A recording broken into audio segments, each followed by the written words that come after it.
ತಡೆದು ವಿಷಯಾಕಾರೇಣ ಪರಿಣತ ಸತಿ ಮನಸ್ಸು ವಿಷಯಗಳ ಆಕಾರವನ್ನೇ ತಡೆಯೋದೇ ಮೆಂಟಲ್ ಇಮೇಜ್ ಅಂತ ನಾವು ಅನ್ನೋದು. ಈ ಮೆಂಟಲ್ ಇಮೇಜ್ನ ಬಹಿರ್ವಿಷಯ ಇವ ಅವಭಾಸಮಾನ, ಇದು ಎರಡರಲ್ಲೂ ಕಾಮನ್. ಮೆಂಟಲ್ ಇಮೇಜ್ ಹೇಗಾಗುತ್ತೆ ಅಂತ ಅನ್ನೋದೊಂದು ಬಿಟ್ಟರೆ, ಮೆಂಟಲ್ ಇಮೇಜ್ ಅಂತ ಅಷ್ಟು ಮಾತ್ರ ಇಟ್ಕೊಂಡ್ರೆ ಜಾಗೃತ ಅವಸ್ಥೆಯಲ್ಲೂ ಮೆಂಟಲ್ ಇಮೇಜಸ್ನೇ ಹೊರಗಡೆ ಇದೆ ಅಂತ ನಾವು ಅನ್ನೋದು, ಸ್ವಪ್ನಾವಸ್ಥೆಯಲ್ಲೂ ಕೂಡ ಅದನ್ನೇ ನಾವು ಅನ್ನೋದು. ಆದರೆ ಅಲ್ಲಿ ಇಂದ್ರಿಯ ವ್ಯಾಪಾರ ಇಲ್ಲ, ಇಲ್ಲಿ ಇಂದ್ರಿಯ ವ್ಯಾಪಾರ ಇದೆ. ಜಾಗೃತ ಅವಸ್ಥೆಯಲ್ಲಿ ಇಂದ್ರಿಯ ವ್ಯಾಪಾರ ಇದೆ, ಸ್ವಪ್ನಾವಸ್ಥೆಯಲ್ಲಿ ಇಂದ್ರಿಯ ವ್ಯಾಪಾರ ಇಲ್ಲ. ಆದ್ದರಿಂದ ಮನಸ್ಸು ಹೊರಗಡೆ ಹೋಗ್ತಾ ಇಲ್ಲ, ಒಳಗಡೆಯೇ ಇದ್ದುಕೊಂಡು ಪೂರ್ವಾನುಭೂತವಾದ ವಿಷಯಗಳನ್ನು ಅದರ ಸಂಸ್ಕಾರಗಳ ಮೂಲಕವಾಗಿ ಒಂದು ಕಲ್ಪನೆಯನ್ನು ಮಾಡಿಕೊಳ್ತಾರೆ. ಇದನ್ನು ಏನು ಕರೆದಿದ್ದಾರೆ? ಅಂತಃಪ್ರಜ್ಞ. ಬಹಿಷ್ಪ್ರಜ್ಞ is on actual transaction with the outside world. ಅದು ಹೊರಗಡೆ ವಸ್ತುವಿನ ಜೊತೆ ಸಂಪರ್ಕ ಸನ್ನಿಕರ್ಷವನ್ನು ಇಟ್ಟುಕೊಂಡಂತಹದ್ದು ಜಾಗೃತ ಅವಸ್ಥೆ. ಹೊರಗಡೆ ವಸ್ತುವಿನ ಜೊತೆ ವಾಸ್ತವವಾಗಿ ಸನ್ನಿಕರ್ಷ ಇಲ್ಲದೇ ಇದ್ದರೂ ಕೂಡ ಅದರ ಪೂರ್ವ ಸಂಸ್ಕಾರಗಳಿಂದ ಮನಸ್ಸು ಒಂದು ಕಲ್ಪನೆಯನ್ನು ಮಾಡಿಕೊಳ್ಳುವ ಸ್ಥಿತಿಯಲ್ಲಿ ಇದ್ದರೆ ಅದು ಅಂತಃಪ್ರಜ್ಞೆ. ಅಂದರೆ dream is our own creation entirely, but what we C in the outside world is not hour creation entirely. ವಸ್ತು ಹೊರಗಡೆ ಇದೆ, ಇಂದ್ರಿಯಗಳು ಕೆಲಸ ಮಾಡ್ತಾ ಇದೆ, ಮನಸ್ಸು ಹೊರಗೆ ಹೋಗಿದೆ. ಆದರೆ what we see is only our mental image. ಅದರಲ್ಲಿ ಏನೂ ತಪ್ಪಲ್ಲ. We don't see the object as it is, we see the object as we see it. ಅದ್ರ ಏನು, ನಮ್ಮ ಕಲ್ಪನೆ ಹೇಗೋ ಅದನ್ನು ನಾವು ನೋಡ್ತಾ ಇದ್ದೀವಿ. ಇದು ವ್ಯವಹಾರದಲ್ಲೂ ಹಾಗೆ ತಾನೆ ಇರುತ್ತೆ. ಯಾವನಾದರೂ ಒಬ್ಬ ವ್ಯಕ್ತಿಯನ್ನು ಅವನ ವ್ಯಕ್ತಿ ಹೇಗಿದ್ದಾನೋ ಹಾಗೆ ನಾವು ನೋಡೋಲ್ಲ. ನಮ್ಮ ಮನಸ್ಸಿನಲ್ಲಿ ಅವರ ಬಗ್ಗೆ ಏನು ಭಾವನೆ ಇದೆಯೋ ಅವನ ಹಾಗೆ ನಾವು ನೋಡೋದು ಅದನ್ನು. ಇದು this is true for all objects. We see what we would like to see, not what the things actually are, because we can never know the things actually as they are. ಇದು ನಮಗೆ ಸಾಧ್ಯವೇ ಇಲ್ಲ. ಮನಸ್ಸಿನ ವ್ಯಾಪಾರ ಇಲ್ಲದೆ ವಿಷಯಗಳು passive ಆಗಿ ಬರೋಲ್ಲ. ಆದ್ದರಿಂದ ಇಲ್ಲಿ ಎರಡಕ್ಕೆ ಅವರು ವ್ಯತ್ಯಾಸ ಹೇಳ್ತಾ, ಎರಡೂ ಸಪ್ತಾಂಗ ಏಕೋನವಿಂಶತಿ ಮುಖ. ಜಾಗೃತ ಅವಸ್ಥೆಗೂ ಸ್ವಪ್ನಾವಸ್ಥೆಗೂ ಒಂದು ಸಮಾನಾಧಿಕರಣ್ಯ ಅಂತ ಇದೆ. ಅದರ ಅವಸ್ಥೆಗಳಲ್ಲಿ ಎರಡೂ ಒಂದೇ ಅಲ್ಲ, ಎರಡು ಬೇರೆ ಬೇರೆ ಅವಸ್ಥೆಗಳು. ಅಲ್ಲಿ ಬಹಿಷ್ಪ್ರಜ್ಞವಾದದ್ದರಿಂದ ವಿಶ್ವ ಅಂತ ಕರೆದಿದ್ದಾರೆ, ವೈಶ್ವಾನರ ಅಂತ ಕರೆದಿದ್ದಾರೆ. ವೈಶ್ವಾನರ ಅಂದರೆ ಏನು? ಸರ್ವೇಷಾಂ ನರಾಣಾಂ, ಎಲ್ಲ ಮನುಷ್ಯರಿಗೂ ಯಾವುದು ಸಮಾನವೋ ಅದು ವೈಶ್ವಾನರ. ಎಲ್ಲರಲ್ಲಿಯೂ ಇರತಕ್ಕಂಥ, ಅಂದರೆ ಏನು? ಹೊರಗಡೆ ಇರೋ ಆಬ್ಜೆಕ್ಟು ನಾನು ನೋಡ್ಬೋದು, ನೀವು ನೋಡ್ಬೋದು, ಇನ್ನೊಬ್ಬರು ನೋಡ್ಬೋದು, ಮತ್ತೊಬ್ಬರು ನೋಡ್ಬೋದು. ಅಂದರೆ ಏನು? ಪಬ್ಲಿಕ್ ರಿಯಾಲಿಟಿ ಅಂತ ಏನು ಕರಿತೀವಿ ನಾವು, ಇದು ವೈಶ್ವಾನರ. ಇರೋ ಮೇಜನ್ನು ಯಾರು ಬೇಕಾದರೂ ನೋಡ್ಬೋದು. ಕನಸಲ್ಲಿ ಕಾಣೋದು ಬೇರೆಯವ್ರು ನೋಡೋ ಹಾಗಿಲ್ಲ, ನನಗೆ ಮಾತ್ರ ನಿಜ ಅದು. ಇದನ್ನು ಏನು ಕರೆದಿದ್ದಾರೆ? ಪ್ರವಿವಿಕ್ತ ಭುಕ್. ಅದು ವೈಶ್ವಾನರ, ಎಲ್ಲರೂ ನೋಡ್ತಕ್ಕಂತಹದ್ದು. ಯಾವಾಗ? ಜಾಗೃತ ಅವಸ್ಥೆಯಲ್ಲಿ ಮಾತ್ರ. ಸ್ವಪ್ನಾವಸ್ಥೆಯಲ್ಲಿ ಎಲ್ಲರೂ ಅದನ್ನು ನೋಡಲ್ಲ.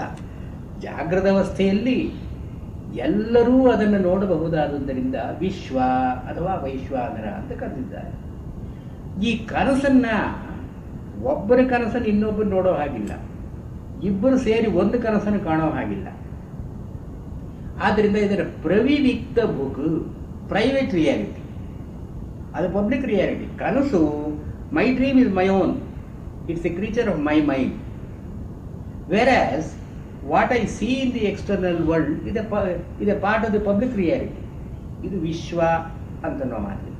ಇದು ಮನಸ್ಸಿನಿಂದಲೇ ಉಂಟಾದದ್ದರಿಂದ, ಇದು ಇಂದ್ರಿಯದ ಸಹಕಾರ ಇಲ್ಲದೆ, ವಿಷಯಗಳ ಕಡೆ ಔನ್ಮುಖ್ಯ ಇಲ್ಲದೆ, ಮನಸ್ಸು ತನ್ನಲ್ಲೇ ಒಂದು ಡೈಕಾಟಮಿ ಮಾಡಿಕೊಂಡು ವಿಷಯವೂ ಮನಸ್ಸೇ, ವಿಷಯಿಯೂ ಮನಸ್ಸೇ, ನೋಡ್ತಾ ಇರೋ ವಸ್ತುವೂ ಮನಸ್ಸಿಂದು, ನೋಡ್ತಾ ಇರತಕ್ಕಂಥದ್ದು ಮನಸ್ಸೇ.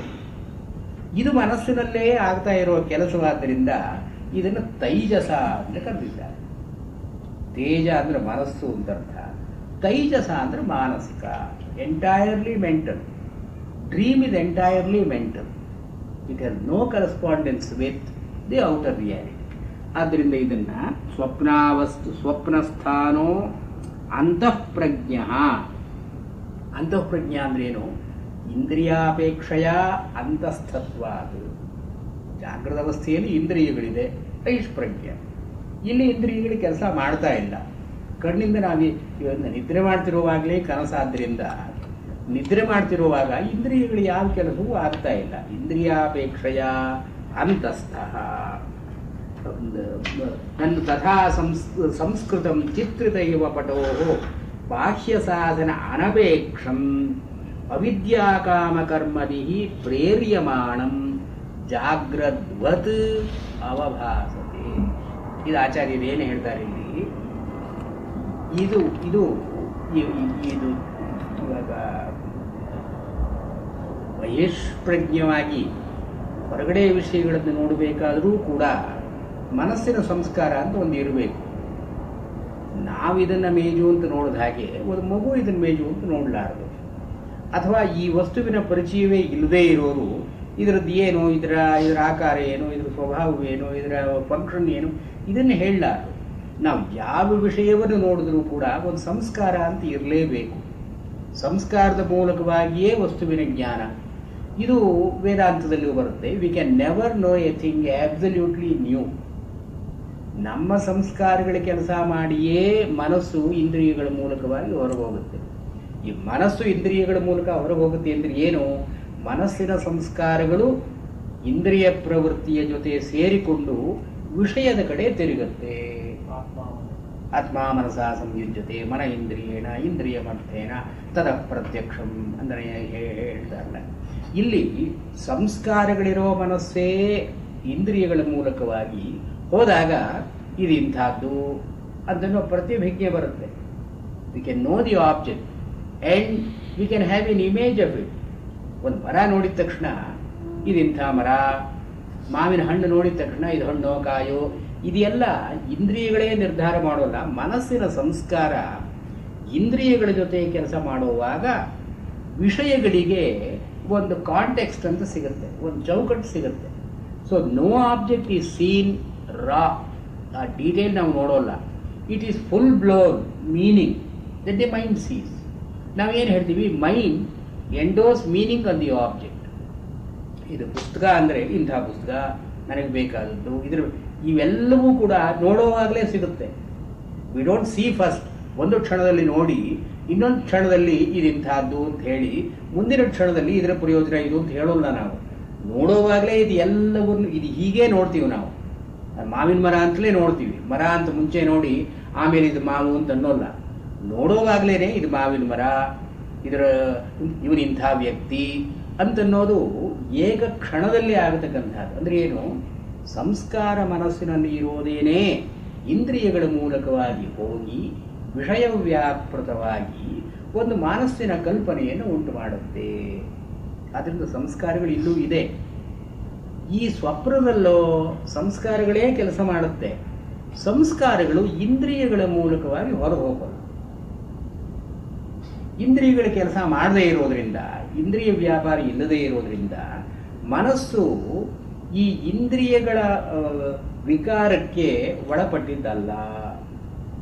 ನಾವು ಯಾವುದಾದ್ರೂ ಆಬ್ಜೆಕ್ಟ್ ನೋಡಿದ್ರೆ ಇರೋ ಆಬ್ಜೆಕ್ಟ್ನ ಬೇರೆ ರೀತಿಯಾಗಿ ನಾವು ಅದನ್ನು ಗ್ರಹಣ ಮಾಡೋದು ಸಾಧ್ಯ ಇಲ್ಲ.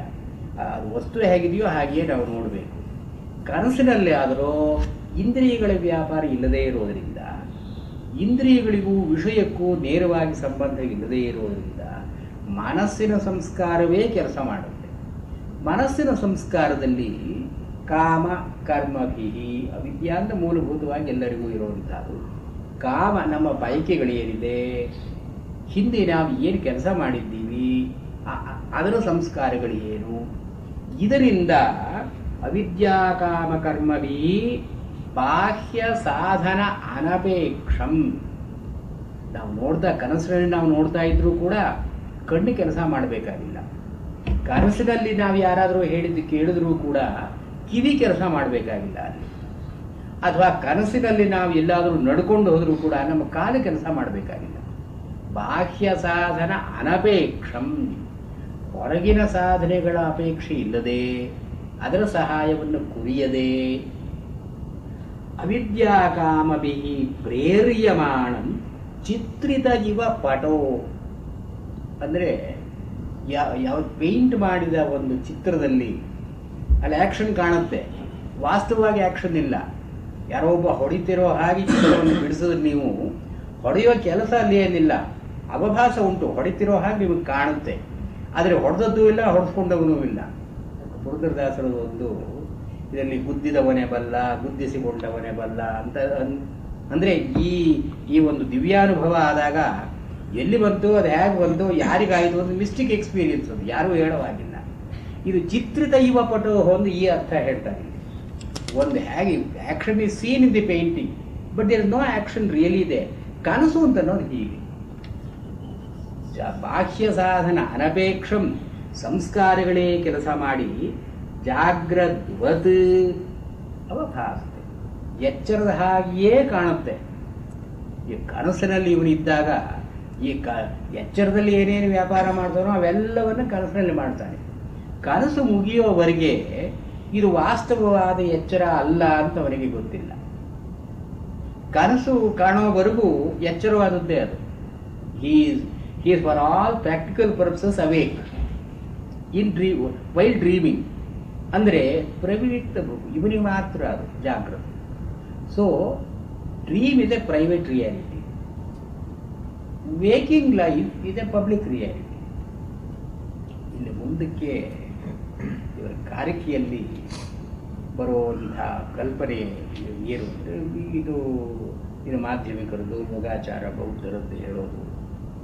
ಇವಾಗ ಹೊರಗಡೆ ರಿಯಾಲಿಟಿ ಅಂತ ನಾವು ಯಾವ ಆಧಾರದ ಮೇಲೆ ಹೇಳ್ತೀವಿ, ಯಾವ ಪ್ರಮಾಣದ ಮೇಲೆ ಹೇಳ್ತೀವಿ? ಯದೃಶ್ಯಂ ತತ್ ಸತ್ಯಂ, to see is to believe ಅಂತ ಇಂಗ್ಲೀಷಲ್ಲಿ ಹೇಳ್ತೀವಲ್ಲ. ಇನ್ನು ನಾನು ಕಣ್ಣು ಎದುರಿಗೆ ನೋಡ್ತಾ ಇದ್ದೀನಿ, ನಾನು ಇದನ್ನು ಸುಳ್ಳು ಅಂತ ಅನ್ನೋದು ಹೇಗೆ? ಆದರೆ ಬೌದ್ಧರು ಏನು ಸೌತ್ರಾಂತಿಕರು ಏನು ಕೇಳ್ತಾರೆ, ಗೌಡಪಾದಕಾರಿಕೆಯಲ್ಲಿ ಮುಂದೆ ಬರುತ್ತೆ, ನಿನ್ನ ಕಣ್ಣು ಅದನ್ನು ನೋಡ್ತಾ ಇದೆ ಅಂತ ಅಷ್ಟೇ ಪ್ರಮಾಣ ಸಾಕು, ಅದು ಪರ್ಯಾಪ್ತವಾದ ಪರ್ಯಾಪ್ತ ಅಂತ ನಾವು ಪದ ಉಪಯೋಗಿಸ್ತಾರೆ. ಪರ್ಯಾಪ್ತ ಪ್ರಮಾಣ ನಾನು ನೋಡ್ತಾ ಇದ್ದೀನಿ. ನೋಡ್ತಾ ಇರೋವಾಗ ಕಣ್ಣು ಹೇಗೆ ಸುಳ್ಳನ್ನು ನಮಗೆ ಹೇಳುತ್ತೆ? ಹೌ ಕ್ಯಾನ್ ದಿ ಐ ಲೈ? ಕಣ್ಣು ಅದನ್ನು ಕಾಣೋದನ್ನು ಕಾಣದೇ ಇರೋದಾಗಲಿ, ಕಾಣದೇ ಇರೋದನ್ನು ಕಂಡಾಗಲಿ, ಇದಕ್ಕೆ ಕಾಂಟ್ರರಿ ಎಕ್ಸಾಂಪಲ್ಸ್ ಇದೆ. ಕಣ್ಣಿನಲ್ಲಿ ತಿಮಿರ ಅಂತಿದ್ದಾಗ ದೂರದಲ್ಲಿರುವ ಆಬ್ಜೆಕ್ಟ್ಸ್ ಇದ್ದ ಹಾಗೆ ಕಾಣಿಸೋಲ್ಲ, ಹತ್ತಿರದಲ್ಲಿರುವ ಆಬ್ಜೆಕ್ಟ್ಸು ಡಿಸ್ಟಾರ್ಟ್ ಆಗುತ್ತೆ. ಅಥವಾ ಕಾಮಾಲೆ ಅಂತಿದ್ದಾಗ ಬಿಳಿದೆಲ್ಲ ಹಳದಿ ಹಾಗೆ ಕಾಣುತ್ತೆ. ಇದು ವಾಸ್ತವವಾಗಿ ಹಾಗಿರೋದು. Is it a public reality? ನಮ್ಮ ಇಂದ್ರಿಯಗಳು are they the instruments of public reality or the instruments of the mind? ಇವರು ಎತ್ತೋ ಸಮಸ್ಯೆ ಏನು ಅಂದರೆ, ಸೌತನ ಗೌಡಪಾದಕಾರಿಕೆಯಲ್ಲಿ ಬರೋದು, ಇಂದ್ರಿಯಗಳನ್ನು ನಾವು ನಂಬಿಕೊಂಡಿದ್ದೀವಿ. ಇಂದ್ರಿಯಗಳು ಜಗತ್ತಿನಲ್ಲಿ ಇರತಕ್ಕಂಥದ್ದನ್ನು ನಮಗೆ ತೋರಿಸುತ್ತೆ. They are windows to the outside world ಅಂತ ಅವನ ಎಕ್ಸಿಸ್ಟೆನ್ಷಿಯಲ್ ಫಿಲಾಸಫಿನಲ್ಲಿ ಕಿರ್ಕೆಗಾರ್ಡ್ ಹೇಳ್ತಾರೆ. The sense organs are windows to the outside world. ನಾವು ಕಿಟಕಿಯಿಂದ ಹೇಗೆ ಹೊರಗಿರೋದನ್ನು ನೋಡ್ತೀವೋ, ನಮ್ಮ ಇಂದ್ರಿಯಗಳಿಂದ ಹೊರಗಿನ ಜಗತ್ತನ್ನು ನಾವು ನೋಡ್ತೀವಿ. ಅಂದರೆ ಇಂದ್ರಿಯಗಳು ಹೊರಗಿನ ಜಗತ್ತಲ್ಲಿದೆಯೋ ನಮ್ಮ ದೇಹದಲ್ಲಿ ಇದೆಯೋ ಅಂತ ಅವರ ಎಕ್ಸಿಸ್ಟೆನ್ಷಿಯಲ್ ಫಿಲಾಸಫರ್ ಕೇಳೋದು. ನಮ್ಮ ದೇಹದಲ್ಲಿ ಇಂದ್ರಿಯಗಳು ಇದೆಯೇ ವಿನಃ ಒಂದೊಂದು ರೂಪಕ್ಕೂ ಕೂಡ ಆ ಗ್ರಹಣ ಶಕ್ತಿ ಅಂತ ಇಲ್ಲ, ಒಂದೊಂದು ಶಬ್ದಕ್ಕೂ ಕೂಡ ಗ್ರಾಹ್ಯ ಶಕ್ತಿ ಅಂತ ಇಲ್ಲ. There is not an inbuilt mechanism in sound to be heard.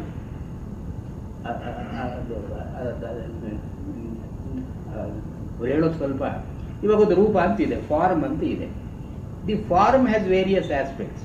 ಇದು ಪರ್ಸೆಪ್ಟಿಬಿಲಿಟಿ ಅಂತ ಒಂದು ಇದೆಯೋ ಆಬ್ಜೆಕ್ಟಲ್ಲಿ ಇದ್ರೆ, every object must be perceive. ಈ ಪರ್ಸೆಪ್ಟಿಬಿಲಿಟಿ ಅಂದರೆ ಚಕ್ಷುಗ್ರಾಹ್ಯತ್ವ ಅಂತನ್ನೋದು ವಸ್ತುವಿನಲ್ಲೇ ಇದ್ದರೆ ಪ್ರತಿಯೊಂದು ವಸ್ತುವು ನಮಗೆ ಕಾಣಿಸ್ಬೇಕು. ಹಾಗೆ ಕಾಣಿಸೋಲ್ಲ.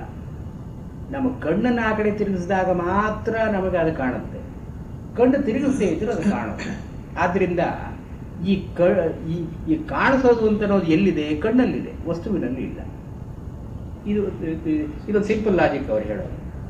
The perceptibility is in the eye, it is not in the form. Audibility is in the ear, not in the sound as such. ಇದು ಪಬ್ಲಿಕ್ ರಿಯಾಲಿಟಿ ತಂದ ಮಾತ್ರಕ್ಕೆ ಪಬ್ಲಿಕ್ ರಿಯಾಲಿಟಿ ಫಾರಸ್ ಅಂತ ನೀವು ಹೇಳೋ ಹಾಗಿಲ್ಲ. ಎಕ್ಸಿಸ್ಟೆನ್ಷಿಯಲ್ ಅಂದ್ರೆ ಅದರ ಪಾಠದ ಅದು ಇದೆ, ಶಬ್ದ ಲೋಕದಲ್ಲಿ ಇದೆ. ನಮ್ಮ ಕಿವಿಗೆ ಕೇಳೋ ಶಬ್ದ ಅಲ್ಲ ಅದು. ಇವಾಗ ಅಲ್ಟ್ರಾಸಾನಿಕ್ ಅಂತ ನಮ್ಮ ಕಿವಿ ಕೇಳೋಲ್ಲ ಅದು. ಅಥವಾ ಇನ್ಯಾವುದಾದ್ರೂ ಒಂದು ಡಿಸ್ಟೆಂಟ್ ಆಬ್ಜೆಕ್ಟ್ ಇರಬಹುದು. ಅದು ಅದು ಸಾಂಖ್ಯರು ವಿಷಯಗಳ ಲಿಮಿಟೇಷನ್ಸ್ ಹೇಳ್ತಾರೆ ಅದನ್ನು. ಆದ್ದರಿಂದ ನೆಕ್ಸ್ಟ್ ಪ್ರಾಬ್ಲಮ್ ಏನು? ಇಂದ್ರಿಯಗಳು ನಮ್ಮ ದೇಹದಲ್ಲೇ ಇರೋದ್ರಿಂದ ಇಂದ್ರಿಯಗಳು ಯಾತಕ್ಕೆ ಲಾಯಲ್ ಆಗಿರಬೇಕು? Should they be loyal to the outside world or should they be loyal to the mind? ಇದು ಇಂದ್ರಿಯಗಳು ಯಾವುದಕ್ಕೆ ಅಧೀನವಾಗಿರಬೇಕು? ಮನಸ್ಸಿಗೆ ಅಧೀನವಾಗಿರಬೇಕು. So they are organs of the mind. ಮನಸ್ಸು ತನ್ನ ಬಾಡಿ ವಿಷಯಗಳನ್ನು ಪಡ್ಕೊಳ್ಳೋದಕ್ಕಾಗಿ ಇಂದ್ರಿಯಗಳನ್ನು ಉಪಯೋಗಿಸುತ್ತೆ. ಹೊರಗಡೆ ವಸ್ತುಗಳು ಇಂದ್ರಿಯಗಳನ್ನು ಉಪಯೋಗಿಸಿ ನಮ್ಮ ಒಳಗೆ ಬರೋಲ್ಲ. ನಮ್ಮ ಒಳಗಿರತಕ್ಕಂಥ ಮನಸ್ಸು ಇಂದ್ರಿಯಗಳನ್ನು ಉಪಯೋಗಿಸಿಕೊಂಡು ಹೊರಗಡೆ ವಿಷಯಗಳನ್ನು ತಿಳ್ಕೊಳ್ಳುತ್ತೆ. ಆದ್ದರಿಂದ ಇಂದ್ರಿಯ ವ್ಯಾಪಾರ ಅಥವಾ ಇಂದ್ರಿಯ ಪ್ರಮಾಣ ಅಂತನ್ನೋದು ಪರ್ಯಾಪ್ತವಾಗಿದೆ. ಮನಸ್ಸಿಗೆ ಅನುಗುಣವಾಗಿ ಇಂದ್ರಿಯ ವ್ಯಾಪಾರ. ಯಾಕೆ ಅಂದರೆ ಕಣ್ಣಿಂದ ನಾವು ನೋಡ್ತಾ ಇರಬಹುದು. ಮನಸ್ಸು ಇನ್ನೆಲ್ಲೋ ಇದ್ದರೆ ಅನ್ಯತ್ರ ಮೇ ಮನಃ ಆಸೀತ್ ನಾ ಪಶ್ಯಂ. ನನ್ನ ಮನಸ್ಸೆಲ್ಲೋ ಇತ್ತು, ನಾನು ನೋಡಲಿಲ್ಲ. ಮನಸ್ಸೆಲ್ಲೋ ಇತ್ತು, ನಾನು ಕೇಳಲಿಲ್ಲ. ಕೇಳಿರೋದು ಆಗಿರುತ್ತೆ, ನೋಡಿರೋದು ಮೆಕ್ಯಾನಿಕಲ್ ಆಗಿ ಆಗಿರುತ್ತೆ. ಬಟ್ ಮನಸ್ಸಿಲ್ಲದೆ ಇದ್ರೆ ಕೇಳಿದ್ರೂ ಕೇಳಿದಾಗ ಆಗಲಿಲ್ಲ, ನೋಡಿದ್ರೂ ನೋಡಿದಾಗ ಆಗಲಿಲ್ಲ. ಅಂದರೆ ಇಂದ್ರಿಯ ವ್ಯಾಪಾರ ನಡೀಲಿಲ್ಲ. ಇಂದ್ರಿಯ ಗ್ರಹಣ ಅಂತ ಆಯಿತು ಮೆಕ್ಯಾನಿಕಲ್ ಆಗಿ.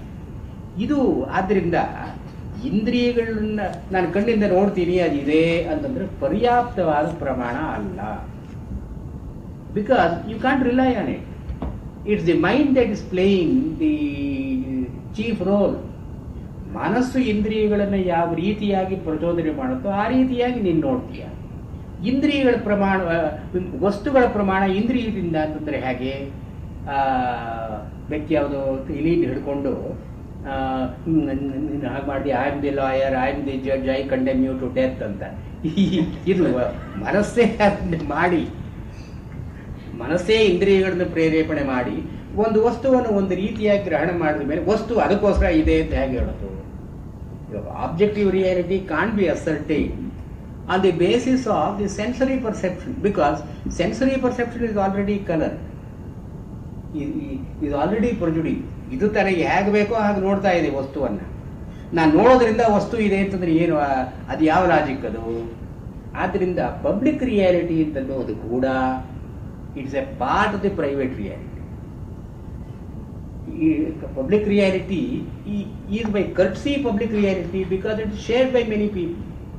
That's because the mind of all of us behaves in characteristic ways with regard to the sense organs. ಇದು ನಾವು ಜಾಗೃತ ಅವಸ್ಥೆ ನಿಜವಾದ ಅವಸ್ಥೆ, ಸ್ವಪ್ನಾವಸ್ಥೆ ಸುಳ್ಳು ಅವಸ್ಥೆ ಅಂತ ಹೇಳೋ ಹಾಗಿಲ್ಲ. ಈ ಸ್ವಪ್ನಾವಸ್ಥೆಯಲ್ಲಿ ಎಷ್ಟು ಮಿಥ್ಯಾತ್ವ ಇದೆಯೋ ಜಾಗೃತ ಅವಸ್ಥೆಯಲ್ಲಿ ಅಷ್ಟೂ ಮಿಥ್ಯಾತ್ವ ಇದೆ.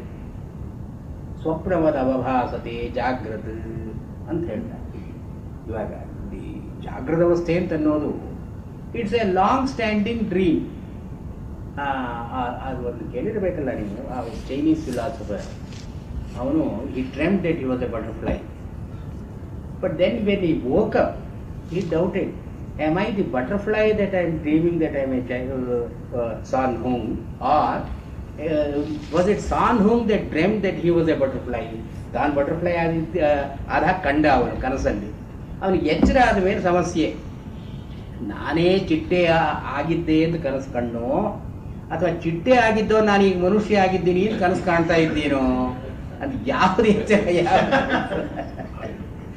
ಇದು ಈ ಗೌಡಪಾದ ಕಾರಿಕೆಯಲ್ಲಿ ಡಿಸ್ಕಷನ್ಗೆ ಬರೋದು. ಜಾಗೃತ ಅವಸ್ಥೆಗೂ ಸ್ವಪ್ನಾವಸ್ಥೆಗೂ ಯಾವ ವ್ಯತ್ಯಾಸವೂ ನೀವು ಹೇಳೋ ಹಾಗಿಲ್ಲ.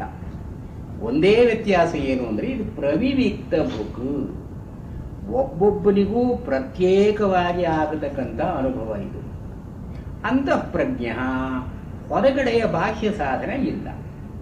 The individual has divorced himself from the outside world, but he still perceiving my. ಇವಾಗ ಇಂದ್ರಿಯಗಳು ವ್ಯಾಪಾರವನ್ನು ಮಾಡದೇ ಇದ್ರೂ ಕೂಡ ಇಂದ್ರಿಯ ವ್ಯಾಪಾರದ ಸಂಸ್ಕಾರ ಮನಸ್ಸಿನಲ್ಲಿ ಇರೋದರಿಂದ ಕೇಳಿದ ಹಾಗೆ, ಕಂಡ ಹಾಗೆ, ನಡೆದ ಹಾಗೆ, ಓಡ್ದ ಹಾಗೆ, ವಾಸನೆ ನೋಡಿದ ಹಾಗೆ, ಹಿಡ್ಕೊಂಡ ಹಾಗೆ, ಬಿಟ್ಟ ಹಾಗೆ ಆಗುತ್ತೆ. ಇಂದ್ರಿಯ ವ್ಯಾಪಾರ ವಾಸ್ತವವಾಗಿ ಇಲ್ಲ. ಇಂದ್ರಿಯ ವ್ಯಾಪಾರಗಳ ಸಂಸ್ಕಾರಗಳಿದೆಯಲ್ಲ, impressions, they are left in the mind. ಮನಸ್ಸಿನಲ್ಲಿ ಇಂದ್ರಿಯ ವ್ಯಾಪಾರಗಳ ಸಂಸ್ಕಾರ, ವಿಷಯಗಳ ಸಂಸ್ಕಾರ ಇದ್ದು ಇದನ್ನೇ ಕನಸಿನ ಹಾಗೆ ಇದು ಕಾಣುತ್ತೆ. ಯಾಕೆ ಕಾಣುತ್ತೆ? ಕಾಮಕರ್ಮವಿ, ಒಂದು ಕಾಮ ಅಂತಿದೆ, ಹಿಂದೆ ಮಾಡಿದ ಕರ್ಮಗಳಿದೆ. ಯೋನ ಕಾಮಯತೆ ಸ್ವಪ್ನಾನ್ ನ ಪಶ್ಯತಿ, ಯಃ ಕಾಮಯತೆ ಸ್ವಪ್ನಾನ್ ಪಶ್ಯತಿ. ಕಾಮ ಅಂತ ಒಂದು ಇದ್ದರೆ ಸ್ವಪ್ನಗಳನ್ನು ನೋಡ್ತಾನೆ, ಕಾಮ ಅಂತ ಇರದೇ ಇದ್ದರೆ ಸ್ವಪ್ನಗಳನ್ನು ನೋಡೋಲ್ಲ. ಇದು desire which is mental. This will produce the dream experience. The same mind ಇದು ಒಂದು ಕಾಮ ಅಂತ ಇದ್ದು ಇಂದ್ರಿಯ ವ್ಯಾಪಾರ ಇಲ್ಲದೇ ಇರೋದರಿಂದ ಇದಕ್ಕೊಂದು ಫೆಸಿಲಿಟಿ ಇದೆ. ಏನು? ನನಗೆ ಹೇಗೆ ಬೇಕೋ ಹಾಗೆ ಜಗತ್ತನ್ನು ಸೃಷ್ಟಿ ಮಾಡಬೇಕು. ಇಂದ್ರಿಯ ವ್ಯಾಪಾರ ಇದ್ದಾಗ ಅದಕ್ಕೊಂದು ಲಿಮಿಟೇಷನ್ ಇದೆ. ಅದು ಜಗತ್ತು ವಸ್ತು ಹೇಗಿದೆಯೋ ಅದನ್ನು at least part of it must follow. ಕನಸಿನಲ್ಲಿ ಹಾಗಿಲ್ಲ. ಇವಾಗ ಡೇ ಡ್ರೀಮಿಂಗ್ ಅಂತ ಹೇಳಿದ್ರಲ್ಲ, ಡೇ ಡ್ರೀಮಿಂಗ್ನಲ್ಲಿ ದೇರ್ ಇಸ್ ನೋ ರೆಸ್ಟ್ರಿಕ್ಷನ್.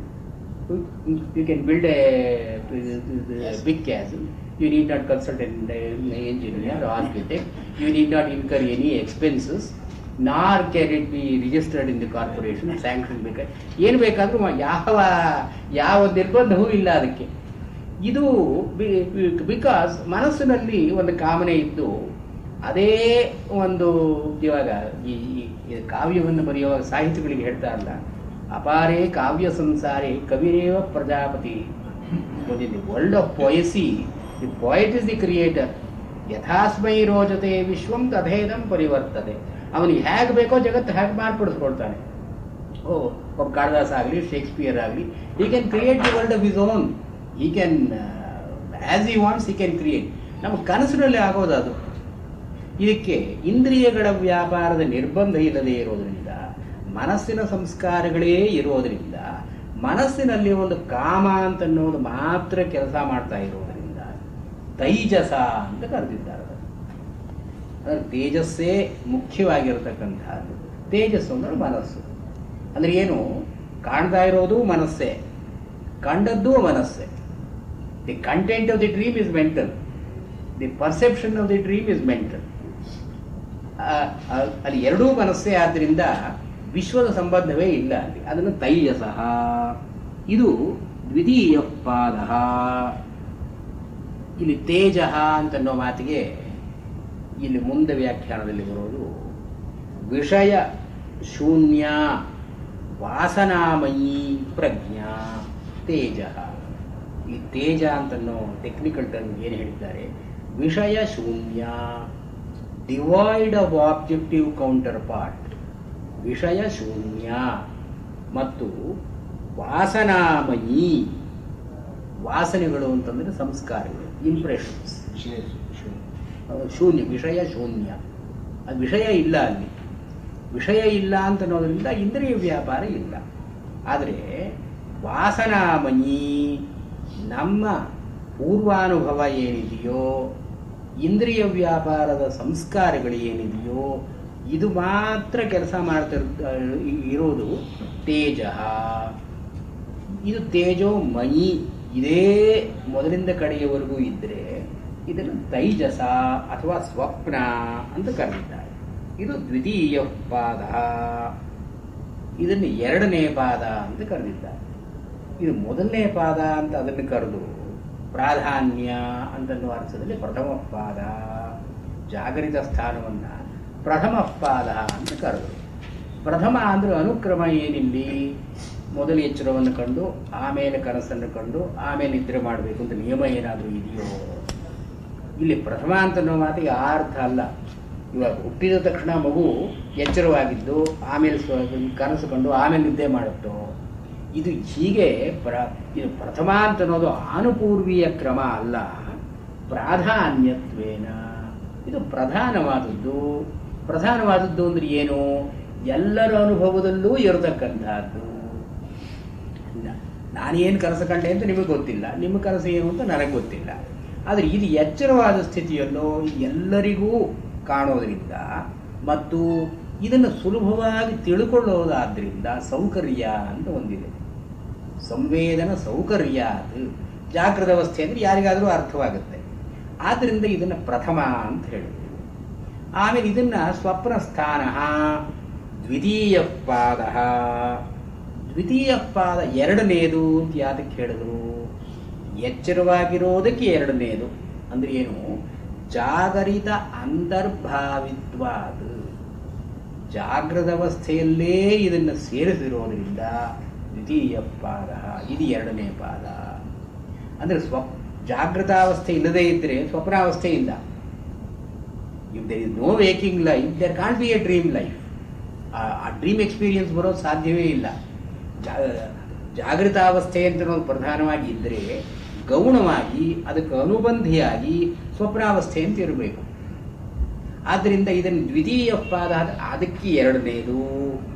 ಅದಿದ್ರೆ ಇದು ಅಂತ ನೋಡಿ. ಇವಾಗ ಅದ್ವಿತೀಯ ಅಂತನ್ನುವಾಗ ಏಕಂ ಖಲ್ವಿದಂ ಬ್ರಹ್ಮ, ಒಬ್ಬನೇ ಬ್ರಹ್ಮ ಇರೋದು ಅದ್ವಿತೀಯ ಅಂದರೆ ಅವನಿಗೆ ಸೇರಿದ ಹಾಗೆ ಇನ್ನೊಂದು ರಿಯಾಲಿಟಿ ಏನೂ ಇಲ್ಲ ಅಂತನ್ನೋ ಅರ್ಥ. ಇಲ್ಲಿ ದ್ವಿತೀಯ ಪಾದ ಜಾಗೃತಾವಸ್ಥೆಯಲ್ಲೇ ಸೇರಿಸಬಹುದಾದಂಥ ಇನ್ನೊಂದು ಅವಸ್ಥೆ, ಇನ್ನೊಂದು ಸ್ಥಾನ, ಇನ್ನೊಂದು ಪಾದ, ದ್ವಿತೀಯ ಸ್ಥಾನ.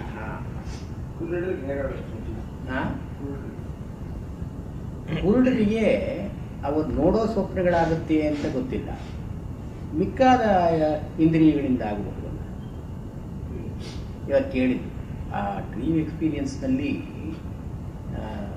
there is a lot of evidence to show that the eye is the only organ that works in the dream. ಇವಾಗ ಶಬ್ದಗಳನ್ನ ಕೇಳೋದು ಅಂತಂದ್ರೂ ಕೂಡ ನಾವು ಎಚ್ಚರದಲ್ಲಿದ್ದು ಕೇಳುವಷ್ಟು ಪಿಚ್ ಡಿಸ್ಕ್ರಿಮಿನೇಷನ್ ಡ್ರೀಮ್ನಲ್ಲಿ ಇರೋಲ್ಲ. ವಾಸನೆ ಅಂತೂ ಇಲ್ಲವೇ ಇಲ್ವಂತೆ. Smell is totally absent in dream ಅಂತ ಹೇಳ್ತಾರೆ. ಅದು ಡ್ರೀಮ್ ಲ್ಯಾಬೊರೇಟರೀಸ್ನಲ್ಲಿ ದೇ ಹ್ಯಾವ್ ಇದು. ಆಮೇಲೆ ಟ್ಯಾಕ್ಚುಯಲ್ ಸೆನ್ಸೇಷನ್ ಕೂಡ it is not a reproduction of the tactual sensation of the objective world. So the only sense organ that is dominant is dream, eye ಅಂದರೆ visual. ಅದರಿಂದ ನಾವು ಏನಕ್ಕಾದರೂ ಕೂಡ ಕನಸು ನೋಡೋದು ಅಂತ ಅಂತೀವಿ, seeing the dream or experiencing the dream ಅಂತ. ಆದರೆ ಕುರುಡರಿಗೆ ಒಂದು ಮೆಂಟಲ್ ಇಮೇಜ್ ವಿಜುವಲ್ ಆಬ್ಜೆಕ್ಟ್ಸ್ ಇರುತ್ತೆ. ಈ ಬ್ರೈಲ್ ಮೆಕ್ಯಾನಿಸಮ್ನಲ್ಲಿ ಕೂಡ ಅವರ ಕೈಯನ್ನು ಹೀಗೆ ತಡವರಿಸಿದಾಗ ಅದರಿಂದ ಒಂದು ಮೆಂಟಲ್ ಇಮೇಜ್ ಬರುತ್ತೆ. So the I will still function. And ಇನ್ನೊಂದು ಏನು ಅಂದರೆ ಇವು ಅಕೌಸ್ಟಿಕ್ಸ್ನಲ್ಲಿ ಈ ಹೆಲ್ ಬೋನ್ಸ್ ಅವರೆಲ್ಲ ಮಾಡಿದ್ರಲ್ಲ, ಈ ಸೌಂಡ್ನಲ್ಲಿ acoustic properties they have a large visual part ಅಂತ. The music that you hear you will have to visualise. ಅದು ಒಂದು ರಾಗ ಅಂತಂದರೆ ಇವಾಗ ಆಡಿಟರಿ ಪರ್ಸೆಪ್ಷನ್ ಅಲ್ಲ, ವಿಜುವಲ್ ಪರ್ಸೆಪ್ಷನ್. ಅದು ಒಂದು ರಾಗದ ಸ್ವರೂಪ ಏನು ಅನ್ನೋದನ್ನು ನೀವು ಕಣ್ಣಿಂದ ಕಂಡ ಹಾಗೇನೆ ಅದನ್ನು ಮಾಡಬೇಕು. ಒಂದು ಕೀರ್ತನೆ ಅಂತಂದರೆ ಕೀರ್ತನೆ ಕಣ್ಣಿಂದ ಕಂಡ ಹಾಗೆ ಮಾಡಬೇಕು ನಾವು. ಆದ್ದರಿಂದಲೇ western music is all notating. ಅದರ ಒಂದು ಆ್ಯಕ್ಚುಯಲ್ ಆಗಿ ಅದನ್ನೆಲ್ಲ ಬರೆದು ಇಟ್ಬಿಡ್ತಾರೆ. And there are some paintings also, ರಾಗಗಳಿಗೆ ಪೇಂಟಿಂಗ್ಸ್ ಮಾಡಿದ್ದಾರೆ. ಈ ನಮ್ಮಲ್ಲಿ ಉಂಟಲ್ಲ ಕಾಂಗಡ ವ್ಯಾಲಿ, ಅದೆಲ್ಲ ಒಂದೊಂದು ರಾಗಕ್ಕೂ ಕೂಡ ಒಂದೊಂದು ಪೇಂಟಿಂಗ್ ಇದೆ.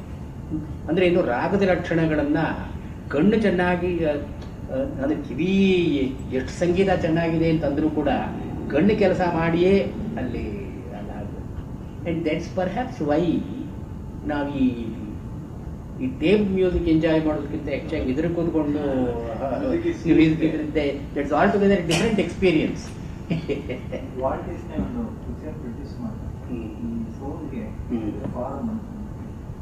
ಹೌದೌದು, ಇವಾಗ ಅದು ಬಹಳ ಪೂರ್ವಜನ್ಮ ಅನುಸ್ಮೃತಿ, ಅದಕ್ಕೆ ನಾವು ಜ್ಞಾಪಿಸ್ಕೊಳ್ಳೋದು ಮಾಡೋದು, ಅದು ಎಷ್ಟು ಮಟ್ಟಿಗೆ ನಿಜವೋ ಎಷ್ಟು ಮಟ್ಟಿಗೆ ಸುಳ್ಳು, ವೇದಾಂತದಲ್ಲಂತೂ ಅದು ಡಿಸ್ಕಷನ್ ಏನು ಬರೋಲ್ಲ. ಹೀಗೆ ಕುರುಡರಿಗಾಗೋ ಕನಸು ಕೂಡ perhaps it's because of the predominance of the visual element in all other sensory perception. ಈ ಒಂದು ಟಚ್ ಆದರೂ ಕೂಡ ಅದೇನೋ ಒಂದು ವಿಜುವಲ್ ಇಮೇಜ್ ಬರುತ್ತೆ ಅಂತ ಕಾಣುತ್ತೆ. ಆ ಮೂರನೇದು ಯತ್ರ ಸುಪ್ನೋ ಸುಪ್ತೋ ನ ಕಂಚನ ಕಾಮಂ ಕಾಮಯತೆ ನ ಕಂಚನ ಸ್ವಪ್ನಂ ಪಶ್ಯತಿ ತತ್ ಸುಷುಪ್ತಂ ಸುಷುಪ್ತಸ್ಥಾನ ಏಕೀಭೂತಃ ಪ್ರಜ್ಞಾನಘನ ಏವ ಆನಂದಮಯೋ ಹ್ಯಾನಂದಭುಕ್ ಚೇತೋಮುಖಃ ಪ್ರಾಜ್ಞಸ್ತೃತೀಯಃ ಪಾದಃ. ಇದರ ಮೂರನೇದು ಅಂತ ಹೇಳಿ ಯತ್ರ ಎಲ್ಲಿ ಅಂದರೆ ಯಸ್ಯಾಂ ಅವಸ್ಥಾಯಾಮ್, ಯಾವ ಅವಸ್ಥೆಯಲ್ಲಿ, ಜಾಗರಿತ ಸ್ಥಾನ ಅಂತ ಹೇಳೋದು, ಸ್ವಪ್ನ ಸ್ಥಾನ ಅಂತ ಹೇಳೋದು. ಇಲ್ಲಿ ಸ್ಥಾನ ಅಂತ ಅನ್ನೋ ಮಾತನ್ನು ಎರಡನೇ ವಾಕ್ಯದಲ್ಲಿ ಉಪಯೋಗಿಸಿದ್ದಾರೆ, ಮೊದಲನೇ ಉಪಯೋಗಿಸಿಲ್ಲ. ಯತ್ರ ಸ್ಥಾನೇ ಅಂತ ನಾವು ಹೇಳ್ಕೊಳ್ಬೇಕು.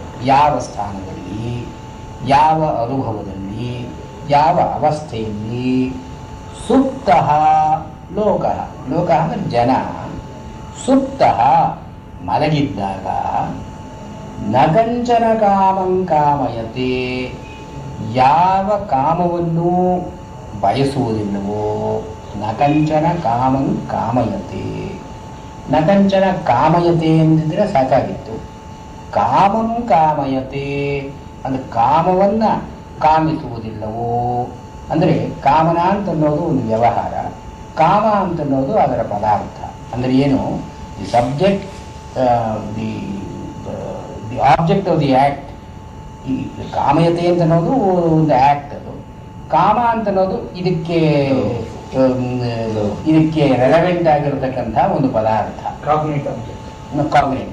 ಯತ್ರ ಕಾಮಂ ನ ಕಾಮಯತೆ, ಯಾವುದಾದ್ರೂ ಒಂದು ನಿರ್ದಿಷ್ಟವಾದ ಬಯಕೆಯನ್ನು ಅಲ್ಲಿ ಅನುಭವಿಸ್ತಾ ಇಲ್ಲವೋ.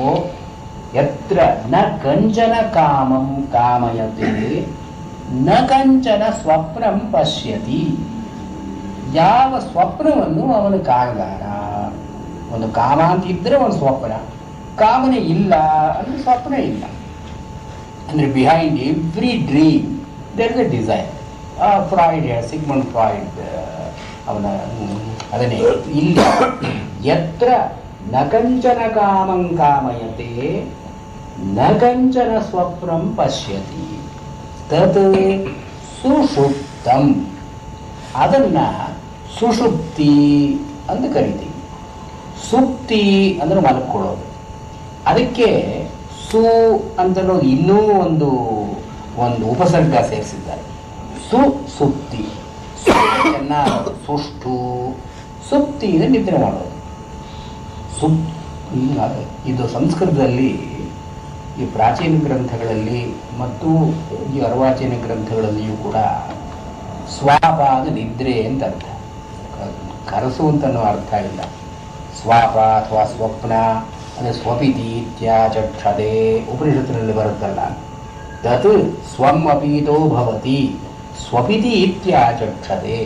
ಅವನನ್ನು ಸ್ವಪಿತಿ ಮಲಕೊಂಡಿದ್ದಾನೆ ಅಂತ ಹೇಳ್ತಾರೆ. ಯಾವಾಗ ಸ್ವಂ ಅಪೀತೋ ಭವತಿ, ತನ್ನಲ್ಲಿ ಸೇರಿಕೊಂಡು ಬಿಟ್ಟಿದ್ದಾನೆ ಅವನು ಅಂತನ್ನುವಾಗ ಸ್ವಪಿತಿ ಇತ್ಯಾಚಕ್ಷತೆ. ಇದನ್ನು ಸ್ವಾಪ ಅಂತ ಕರೀತಾರೆ. ಸ್ವಾಪದ ಪರ್ಯಾಯವೇ ಸ್ವಪ್ನ. ಅದರಿಂದ ಸ್ವಪ್ನ ಅಂತನ್ನೋದು ಕನಸು ಅಂತನ್ನೋ ಅರ್ಥ ಸಂಸ್ಕೃತದಲ್ಲಿ ಇರಲೇಬೇಕು ಅಂತನೋ ನಿಯಮ ಇಲ್ಲ. ಈ ಸ್ವಪ್ನ ಅಂತನೋ ನಿದ್ರೆ ಅಂತಲೂ ಅರ್ಥ ಆಗುತ್ತೆ. ಆದರೆ ಇಲ್ಲಿ ಸುಸುಪ್ತಿ ಅಂತ ಹೇಳಿದ್ದಾರೆ. ಅದು ಚೆನ್ನಾಗಿ ನಿದ್ರೆ ಮಾಡೋದು. ಸುಷ್ಟು ಅಂತನ್ನೋ ಉಪಸರ್ಗಕ್ಕೆ ಅರ್ಥ ಏನು, ಕನಸಿಲ್ಲದೆ, ಕನಸನ್ನು ಕಾಣದೆ ಚೆನ್ನಾಗಿ ನಿದ್ರೆ ಮಾಡೋದು, ಡೀಪ್ ಸ್ಲೀಪ್ ಅಂತನೋ ಅರ್ಥದಲ್ಲಿ. ಡ್ರೀಮ್ಲೆಸ್ ಸ್ಲೀಪ್. ಯತ್ರ ಸುಪ್ತಃ, ಮಲ್ಕೊಂಡಿರ್ಬೇಕು ಮುಂಚೆ ಅವನು. ಸುಪ್ತಃ ನಿದ್ರೆ ಅಂತ ಇದೆ. ನಿದ್ರೆಯಲ್ಲಿ ಎರಡು ಲೆವೆಲ್ಸ್ ಇದೆ. ಸ್ವಪ್ನ ಅಂತ ನಾವು ಕನಸು ಅಂತ ಅನ್ನೋದು ಒಂದು, ಸುಷುಪ್ತಿ ಅಂತ ಅನ್ನೋದು ಒಂದು. ಈ ಎರಡು ಹೇಗೆ ಜಾಗೃತಾವಸ್ಥೆಗೂ ಸ್ವಪ್ನಾವಸ್ಥೆಗೂ ಒಂದು ಸಮಾನಾಧಿಕರಣ್ಯ ಇದೆಯೋ, ಸ್ವಪ್ನಕ್ಕೂ ಮತ್ತು ಸುಷುಪ್ತಿಗೂ ಒಂದು ಸಮಾನಾಧಿಕರಣ್ಯ ಇದೆ. ಏನು, ಎರಡರಲ್ಲೂ ನಿದ್ರೆ ಅಂತಿದೆ. ನಿದ್ರೆ ಮಾಡುವಾಗಲೇ ಕನಸು ಕಾಣೋದು, ಎಚ್ಚರವಾಗಿದ್ದಾಗ ಕನಸು ಕಾಣೋಲ್ಲ.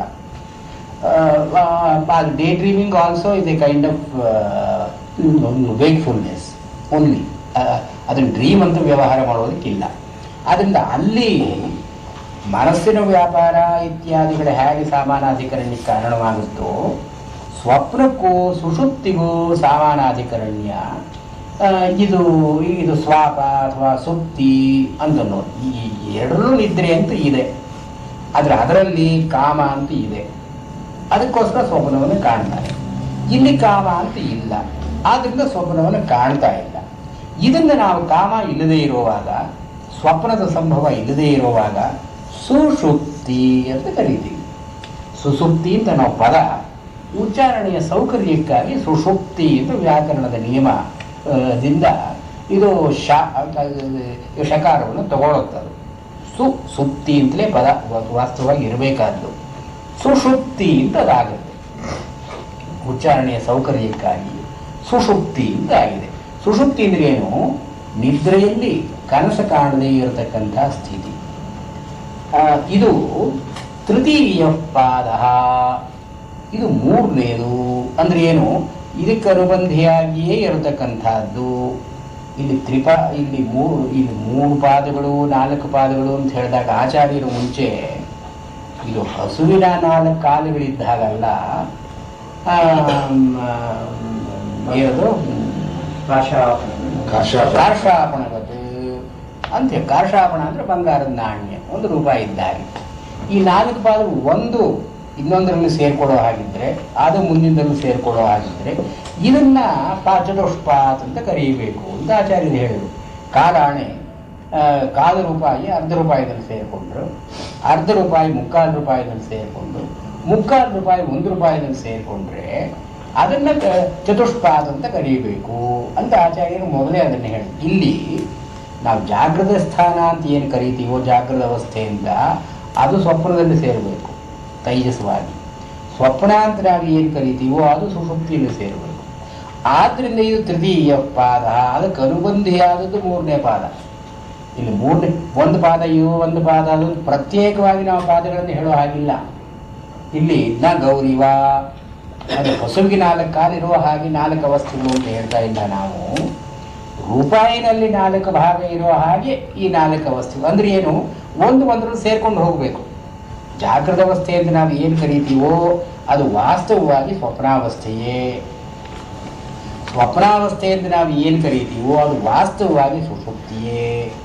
ಸುಷುಪ್ತಿ ಅಂತ ನಾವು ಏನು ಕರಿತೀವೋ ಅದು ಅವಸ್ಥಾತೀತವಾದ ಸ್ಥಿತಿಯೇ. ಅದನ್ನು ತೋರಿಸೋದು ಉದ್ದೇಶ ಇಲ್ಲಿ. ಆದ್ದರಿಂದ ತೃತೀಯ ಪಾದ ಅಂತ ನಾವು ಅದು ತೃತೀಯ ಅಂತ ಅನ್ನೋದಕ್ಕೆ ದ್ವಿತೀಯಾನುಬಂಧಿ ಅಂತ ನಾವು ಅರ್ಥ ಮಾಡಬೇಕು. ಆ ಹಿಂದಿನದಕ್ಕೆ ಸೇರಿದಂಥ 2ನೇ ವಾಕ್ಯ ಸುಷುಪ್ತ ಸ್ಥಾನ ಏಕೀಭೂತ. ಜಾಗೃತ ಅವಸ್ಥೆಯಲ್ಲಿ ವಿಷಯಗಳನ್ನು ಪೃಥಕ್ ಪೃಥಕ್ ದೃಷ್ಟ, ಬೇರೆ ಬೇರೆಯಾಗಿ ನೋಡಿ, ಅನೇಕ ರೀತಿಯಾಗಿ ಪರಿಚ್ಛಿನ್ನ ಭವತಿ ಮನಸ್ಸು. ಒಂದೊಂದು ವಿಷಯವನ್ನು ನೋಡಿದಾಗ ಒಂದೊಂದು ವಿಷಯದ ಆಕಾರವನ್ನು ತಳ್ಕೊಳ್ಳುತ್ತೆ. 8 ವಿಷಯಗಳನ್ನು ನೋಡಿದ್ರೆ 8 ಆಕಾರಗಳನ್ನು ತಳ್ಕೊಳ್ಳುತ್ತೆ. 80 ವಿಷಯಗಳನ್ನು ನೋಡಿದ್ರೆ 80 ಆಕಾರಗಳನ್ನು ತಳ್ಕೊಳ್ಳುತ್ತೆ. ಜಾಗೃತ ಅವಸ್ಥೆಯಲ್ಲಿ ಹೀಗೆ ಮನಸ್ಸು it fragments, it breaks up, it is torn into tiny bits. ಆದ್ರಿಂದಲೇ ಶ್ರಮ ಅಂತ ಅನ್ನೋದಲ್ಲಿ ಮನಸ್ಸಿಗೆ ಇದು ಶ್ರಮ ಎಲ್ಲಿ ಬರುತ್ತೆ? ಜಾಗರಿತೆ ಪೃಥಕ್ ಪೃಥಕ್ ಅನುಭೂತಂ ವಿಶ್ವಂ ತಥೈವ ಸ್ವಪ್ನದಲ್ಲೂ ಕೂಡ ಮನಸ್ಸು ಅನೇಕ ವಿಧವಾಗಿ ಮಾರ್ಪಡುತ್ತೆ. ಅಂದ್ರೆ ಏನು? ಜಾಗೃತ ಅವಸ್ಥೆಯಲ್ಲಿ ಇದು ವಿಷಯ ಅಲ್ಲದೆ ಇದ್ರೂ ಕೂಡ ವಿಷಯದ ಆಕಾರವನ್ನು ತಡ್ಕೊಳ್ಬೇಕಿದು. ಆದರೆ ವಿಷಯ ಅಂತ ಒಂದು ಹೊರಗಡೆ ಒಂದು ಇದೆ, ಅದಕ್ಕೆ ಅಧಿಷ್ಠಾನ ಅಂತ ಇದೆ. ಈ ಸ್ವಪ್ನದಲ್ಲಿ ಅಧಿಷ್ಠಾನ ಅಂತ ಇಲ್ಲ. ಇವಾಗ ಹೇಗೆ ರಜ್ಜು ಸರ್ಪಕ್ಕೆ ಒಂದು ಹಗ್ಗದಲ್ಲಿ ನಾವು ಒಂದು ಹಾವು ನೋಡ್ತೀವಿ ಅಂದ್ರೆ ಅದಕ್ಕೆ ಅಲ್ಲಿ ಹಗ್ಗ ಅಂತ ಅನ್ನೋದು ಅಧಿಷ್ಠಾನ ಅಂತ ಕರೀತೀವಿ. ಆ ಹಗ್ಗ ಇದ್ರೆ ನಾವು ಅಲ್ಲಿ ಹಾವು ನೋಡೋದು. ಹಗ್ಗ ಇಲ್ಲದೆ ಅಂದ್ರೆ ಹಾವೆಲ್ಲಿ ನೋಡ್ತೀವಿ ನಾವು?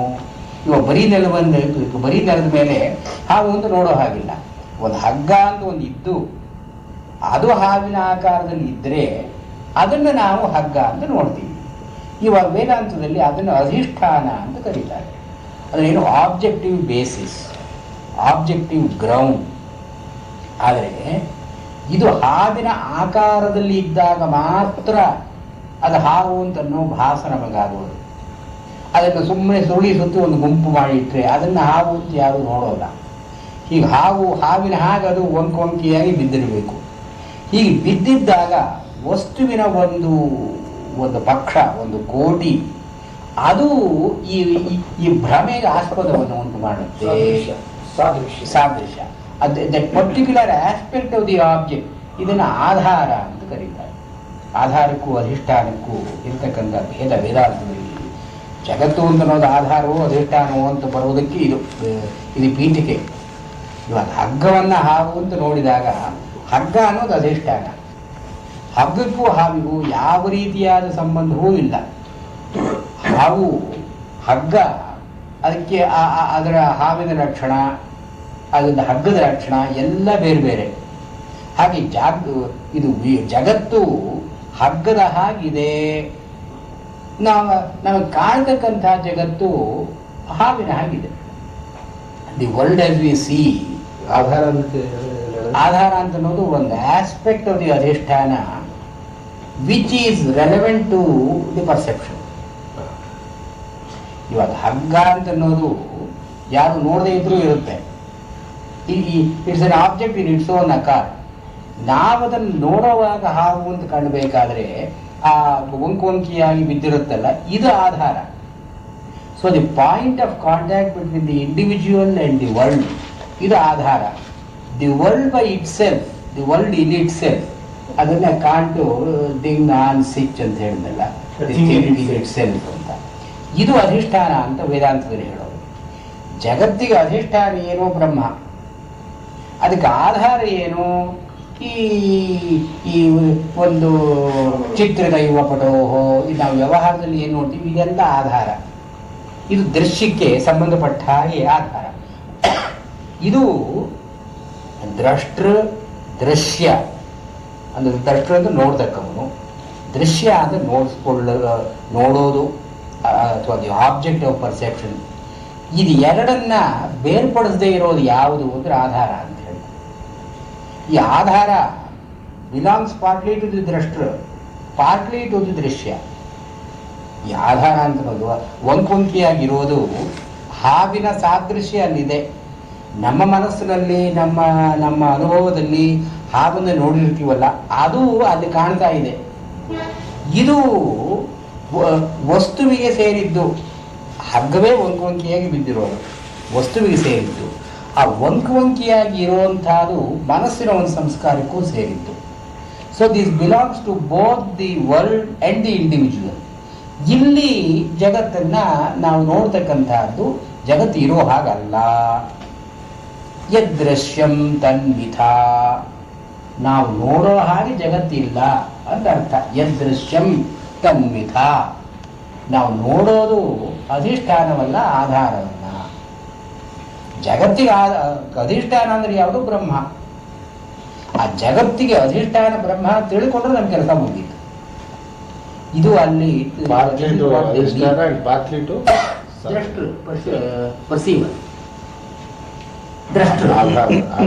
ದೃಶ್ಯಕ್ಕೆ ದ್ರಷ್ಟೃವಿಗೆ ಎರಡಕ್ಕೂ ಸೇರಿರೋದು ಆಧಾರ. ಇಲ್ಲಿ ಸ್ವಪ್ನದಲ್ಲಿಯೂ ಹಾಗೇನೆ ಬೇರೆ ಬೇರೆ ಅಧಿಷ್ಠಾನಗಳಿಲ್ಲದೆ ಇದ್ರೂ ಕೂಡ ಆಧಾರ ಇದೆ. ಜಾಗೃತ ಅವಸ್ಥೆಯಲ್ಲಿ ಅಧಿಷ್ಠಾನಗಳೇ ಬೇರೆ ಬೇರೆ ಇದೆ. ಅಧಿಷ್ಠಾನಗಳೇ ಬೇರೆ ಬೇರೆ ಇರೋದ್ರಿಂದ ಮನಸ್ಸು ಬೇರೆ ಬೇರೆಯಾಗಿ ಅದನ್ನು ಗ್ರಹಣ ಮಾಡುತ್ತೆ. ಸ್ವಪ್ನದಲ್ಲಿ ಕಾಮ ಒಂದೇ ಇರೋದರಿಂದ ಕಾಮವೇ ಅಧಿಷ್ಠಾನ, ಒಂದು ಅಧಿಷ್ಠಾನ. ಆದರೆ ಆಧಾರಗಳು ಅನೇಕ. ಆದ್ದರಿಂದ ಬೇರೆ ಬೇರೆ ಕನಸುಗಳಿಂದ ನಾವು ಕಾಣ್ತೀವಿ. ಅಲ್ಲೂ ಕೂಡ ಫ್ರಾಗ್ಮೆಂಟೇಷನ್ ಇದೆ. ಇಲ್ಲಿ ಹೇಗೆ ಪೃಥಕ್ಕರಣ ಬೇರೆ ಬೇರೆ ಮಾಡೋದು ಇದೆಯೋ, ಸ್ವಪ್ನದಲ್ಲೂ ಪೃಥಕ್ಕರಣ ಅಂತ ಇದೆ. ಪೃಥಕ್ ಅನುಭವ ಬೇರೆ ಬೇರೆಯಾಗಿ ಅನುಭವಿಸ್ತಾನೆ. ಆದರೆ ಸ್ವಪ್ನದಲ್ಲಿ ಸುಷುಪ್ತಿಯಲ್ಲಿ ಯಾವ ರೀತಿಯಾದ ಪೃಥಕ್ಕರಣವೂ ಇಲ್ಲ, ಪೃಥಕ್ಕರಣಕ್ಕೆ ಆಸ್ಪದ ಇಲ್ಲ. ಇಂದ್ರಿಯ ವ್ಯಾಪಾರ ಇಲ್ಲದೇ ಇರೋದ್ರಿಂದ ಅಧಿಷ್ಠಾನ ನಮಗೆ ತೋರ್ತಾ ಇಲ್ಲ. ಕಾಮ ಅಂತ ಇಲ್ಲದೇ ಇರೋದ್ರಿಂದ ಆಧಾರ ಇಲ್ಲ, ಅಧಿಷ್ಠಾನವೂ ಇಲ್ಲ, ಆಧಾರವೂ ಇಲ್ಲ. ಅಂದಮೇಲೆ ಮನಸ್ಸಿಗೆ ಪೃಥಕ್ಕರಣ ಅಂತ ಅನ್ನೋದಕ್ಕೆ ಸಾಮಗ್ರಿ ಇಲ್ಲ. ಸಾಮಗ್ರಿ ಇಲ್ಲದೆ ಇದ್ದ ಮೇಲೆ ಏಕೀಭವತಿ. ಸುಷುಪ್ತ ಸ್ಥಾನ ಏಕೀಭವತಿ, ಏಕೀಭೂತ. ಸುಷುಪ್ತ ಸ್ಥಾನೇ ಏಕೀಭೂತ. ಸುಷುಪ್ತ ಸ್ಥಾನದಲ್ಲಿ ಮನಸ್ಸು ಒಂದೇ ಒಂದಾಗಿರುತ್ತೆ, ಏಕೀಭೂತ. ಪ್ರಜ್ಞಾನ ಘನ ಏವ. ಇದು ಒಂದು ಮಾಸ್ ಆಫ್ ಅವೇರ್ನೆಸ್, ಪ್ರಜ್ಞಾನದ ಘನ. ಎಲ್ಲಿ ಬೇರೆ ಬೇರೆ ವಿಷಯಗಳಿದೆಯೋ ಪ್ರಜ್ಞಾನ ಹಂಚೋಗುತ್ತೆ. ಇಲ್ಲಿ ಯಾವ ಅಧಿಷ್ಠಾನಗಳು ಆಧಾರಗಳು ಇಲ್ಲದೆ ಇರೋದ್ರಿಂದ ಉಂಡೆಯಾಗಿ ಹಾಕಿಯೇ ಇರುತ್ತೆ ಪ್ರಜ್ಞಾನ ಘನ. ಜಸ್ಟ್ ದ ರಿವರ್, ಅದಕ್ಕೆ ಬೇರೆ ಬೇರೆ ತೂಬುಗಳು, ಚಾನೆಲ್ಗಳು, ನಾಲೆಗಳು ತೆಗೆದು ಇಲ್ಲಿ ಇಂದ್ರಿಯ ವ್ಯಾಪಾರ, ಮನಸ್ಸು ವ್ಯಾಪಾರ, ಪೃಥಕ್ಕರಣ ಅಂತ ಇದ್ದರೆ ಆನಂದಕ್ಕೆ ವ್ಯತಿರಿಕ್ತವಾಗುತ್ತೆ. ಬಿಕಾಸ್ ದೇ ಇನ್ವಾಲ್ವ್ ಕ್ಲೇಶ, ಸ್ಟ್ರೈನ್. ಪೃಥಕ್ಕರಣ ಅಂತ ಇಲ್ಲ, ಅಧಿಷ್ಠಾನದ ಸಂಪರ್ಕ ಇಲ್ಲ, ಆಧಾರದ ಸಂಪರ್ಕ ಇಲ್ಲ, ಮನಸ್ಸಿಗೆ ಕೆಲಸ ಇಲ್ಲ. ಇದು ಆನಂದ ಭುಕ್, ಆನಂದಮಯ, ಆನಂದ ಪ್ರಾಯ, ಆನಂದ ಪ್ರಚುರ. ಇಲ್ಲಿ ಮಯಟ್ ಅಂತನ್ನೋ ಶಬ್ದಕ್ಕೆ ಪ್ರಾಚುರ್ಯ ಅಂತನ್ನೋ ಅರ್ಥ, ಅಥವಾ ವಿಕಾರ ಅಂತಲ್ಲ. ಪ್ರಾಚುರ್ಯ ಅಂದರೆ ಬಹಳ ಮಟ್ಟಿಗೆ ಆನಂದವೇ ಇದ್ದ ಹಾಗಿರುತ್ತೆ. ಆನಂದಮಯ ಅಂದರೆ ವಾಸ್ತವವಾಗಿ ಆನಂದ ಇಲ್ಲ.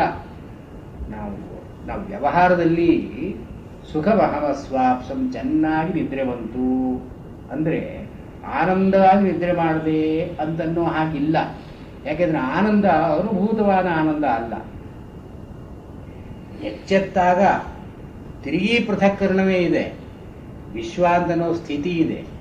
ವಿಶ್ವದ ಸ್ಥಿತಿಯಲ್ಲಿ ಮನಸ್ಸು ಇಟ್ ರೀಕಾಲ್ಸ್ ಅಧಿಷ್ಠಾನ ಶೂನ್ಯವಾದ, ಆಧಾರ ಶೂನ್ಯವಾದಂತಹ ಒಂದು ಸ್ಥಿತಿಯನ್ನು ಪ್ರತ್ಯಭಿಜ್ಞೆ ಮಾಡಿ ಅಥವಾ ಅದನ್ನು ಸ್ಮರಣೆ ಮಾಡಿ ಸುಖಮಹಂ ಅಸ್ವಾಪ್ಸಂ, ನಾನು ಸುಖವಾಗಿ ನಿದ್ರೆ ಮಾಡಿದೆ ಅಂತ ಹೇಳೋ ಸುಖ ಅಂತನ್ನೋ ಮಾತು ಜಾಗೃತ ಅವಸ್ಥೆಗೆ ಸೇರೋ ಮಾತದು.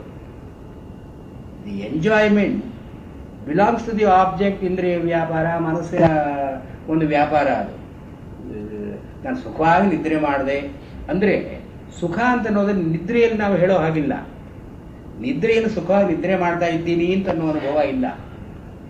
ಎಚ್ಚೆತ್ತ ಮೇಲೆ ಸುಖವಾಗಿ ನಿದ್ರೆ ಮಾಡಿದೆ. ಯಾಕೆ ಸುಖ? ಈ ಪೃಥಕ್ಕರಣ ಇಲ್ಲ, ಮನಸ್ಸಿಲ್ಲ, ಇಂದ್ರಿಯಗಳಿಲ್ಲ, ಏನೂ ಇಲ್ಲ, ನೆಮ್ಮದಿಯಾಗಿ ಹಾಯ್ ಅಂತ ಇತ್ತು, ಏಕೀಭೂತ, ನಾನು ಉಂಡೆಯಾಗಿ ಇದ್ದೆ ಅಂತನ್ನೋದು ಆ ಒಂದು ಫೋರ್ಸ್ ತೋರಿಸೋದಕ್ಕಾಗಿ ಆನಂದಮಯ ಅಂತ ಹೇಳ್ತಾರೆ. ಆನಂದವೇ ಅಲ್ಲ, ಆನಂದಮಯ. ಆನಂದಕ್ಕೆ ಸದೃಶವಾದದ್ದು, ಆನಂದದ ಹಾಗೆ ಇರತಕ್ಕಂಥದ್ದು ಆನಂದ ಭುಕ್.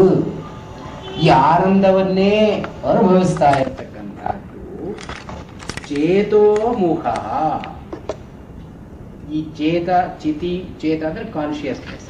ಇದು ಒಂದೇ ಒಂದು ಆಪರೇಟ್ ಮಾಡ್ತಾ ವ್ಯವಹಾರದಲ್ಲಿ ಇರತಕ್ಕಂಥದ್ದು. ಬುದ್ಧಿ ಒಂದೇ ವ್ಯವಹಾರದಲ್ಲಿದ್ದು ಮನಸ್ಸಾಗಲಿ, ಅಹಂಕಾರವಾಗಲಿ, ಇಂದ್ರಿಯಗಳಾಗಲಿ ಯಾವುದೂ ಕೆಲಸ ಮಾಡದೆ ಮಹತ್ತತ್ವ ಒಂದೇ ಕೆಲಸ ಮಾಡ್ತಾ ಇದ್ರೆ ಚೇತೋಮುಖ.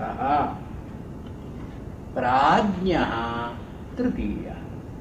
ಪ್ರಾಜ್ಞ ಅಂತನೋ ಮಾತಿಗೆ ಎರಡು ಅರ್ಥಗಳಿದೆ. ಒಂದು ಅಜ್ಞ, ಪ್ರಕೃಷ್ಟವಾಗಿ ಅಜ್ಞ. ಅಜ್ಞ ಅಂತನೋ ಮಾತಿಗೆ ತಿಳುವಳಿಕೆ ಇಲ್ಲ. ತಿಳುವಳಿಕೆ ಇಲ್ಲ ಅಂತಂದ್ರೆ ಈ ವಿಚಾರವಾಗಿ ತಿಳುವಳಿಕೆ ಇಲ್ಲ, ಇನ್ನೊಂದು ವಿಚಾರವಾಗಿ ತಿಳುವಳಿಕೆ ಇದೆ. ಪರಿಚ್ಛೇದ ಅಂದ್ರೆ ಪರಿಚ್ಛಿನ್ನವಾದದ್ದು ಅಜ್ಞತ್ವ. ಅಂದ್ರೆ ಇವನು ಏನೂ ಗೊತ್ತಿಲ್ಲ ಅಂತ ಯಾರಿಗೂ ಹೇಳೋ ಹಾಗಿಲ್ಲ. ಹಾಗೆ ಎಲ್ಲವೂ ಗೊತ್ತಿದೆ ಅಂತ ಹೇಳೋ ಹಾಗಿಲ್ಲವೋ ಇವ್ರು ಏನೂ ಗೊತ್ತಿಲ್ಲ ಅಂತ ಹೇಳೋ ಹಾಗಿಲ್ಲ. ಏನೋ ಒಂದು ಗೊತ್ತಿದೆ, ಇದು ಗೊತ್ತಿಲ್ಲ. ಇವಾಗ ಅಜ್ಞತ್ವ with reference to a particular field, ಇದು ಅವನಿಗೆ ಗೊತ್ತಿಲ್ಲ. ಮಿಕ್ಕಾದ್ದು ಗೊತ್ತಿರೋದು ನಮ್ಮ ಲೆಕ್ಕಕ್ಕಿಲ್ಲ. ಇದವನಿಗೆ ಗೊತ್ತಿಲ್ವಲ್ಲ, ಅವ್ರ ಅಜ್ಞ ಅಂತ ಹೇಳ್ತೀವಿ. ಇಲ್ಲಿ ಪ್ರಕೃಷ್ಟ ಅಂದ್ರೆ ಏನೂ ತಿಳುವಳಿಕೆ ಇಲ್ಲ. ಪ್ರಾಜ್ಞ ಅಂದ್ರೆ ಅವನು ನಿದ್ರೆ ಮಾಡ್ತಾ ಇದ್ದಾಗ ಏನನ್ನೂ ತಿಳಿಲಾರ ಅವನು. ತಾನಿದ್ದೀನಿ ಅಂತ ತಿಳಿಯಲಾರ, ಹೊರಗಡೆ ವಸ್ತುಗಳು ಇದೆ ಎಂದು ತಿಳಿಯಲಾರ.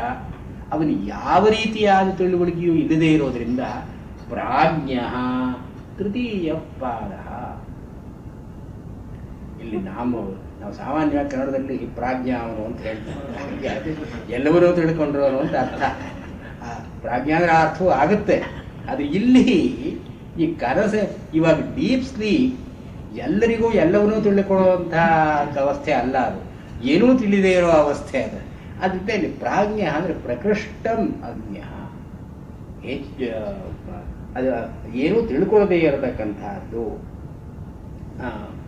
ಪ್ರಾಜ್ಞ ತೃತೀಯ ಪಾದ, ಇದು ಮೂರನೆಯ ಪಾದ. ಹಿಂಗಾಯ್ತಲ್ಲ.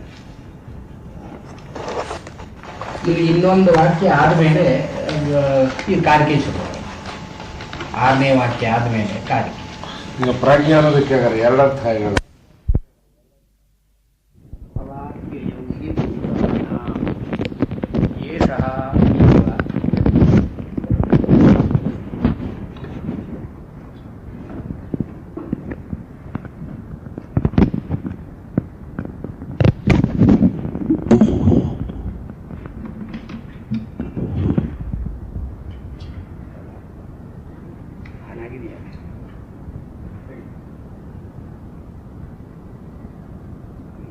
ಇದು 6ನೇ ಮಂತ್ರ.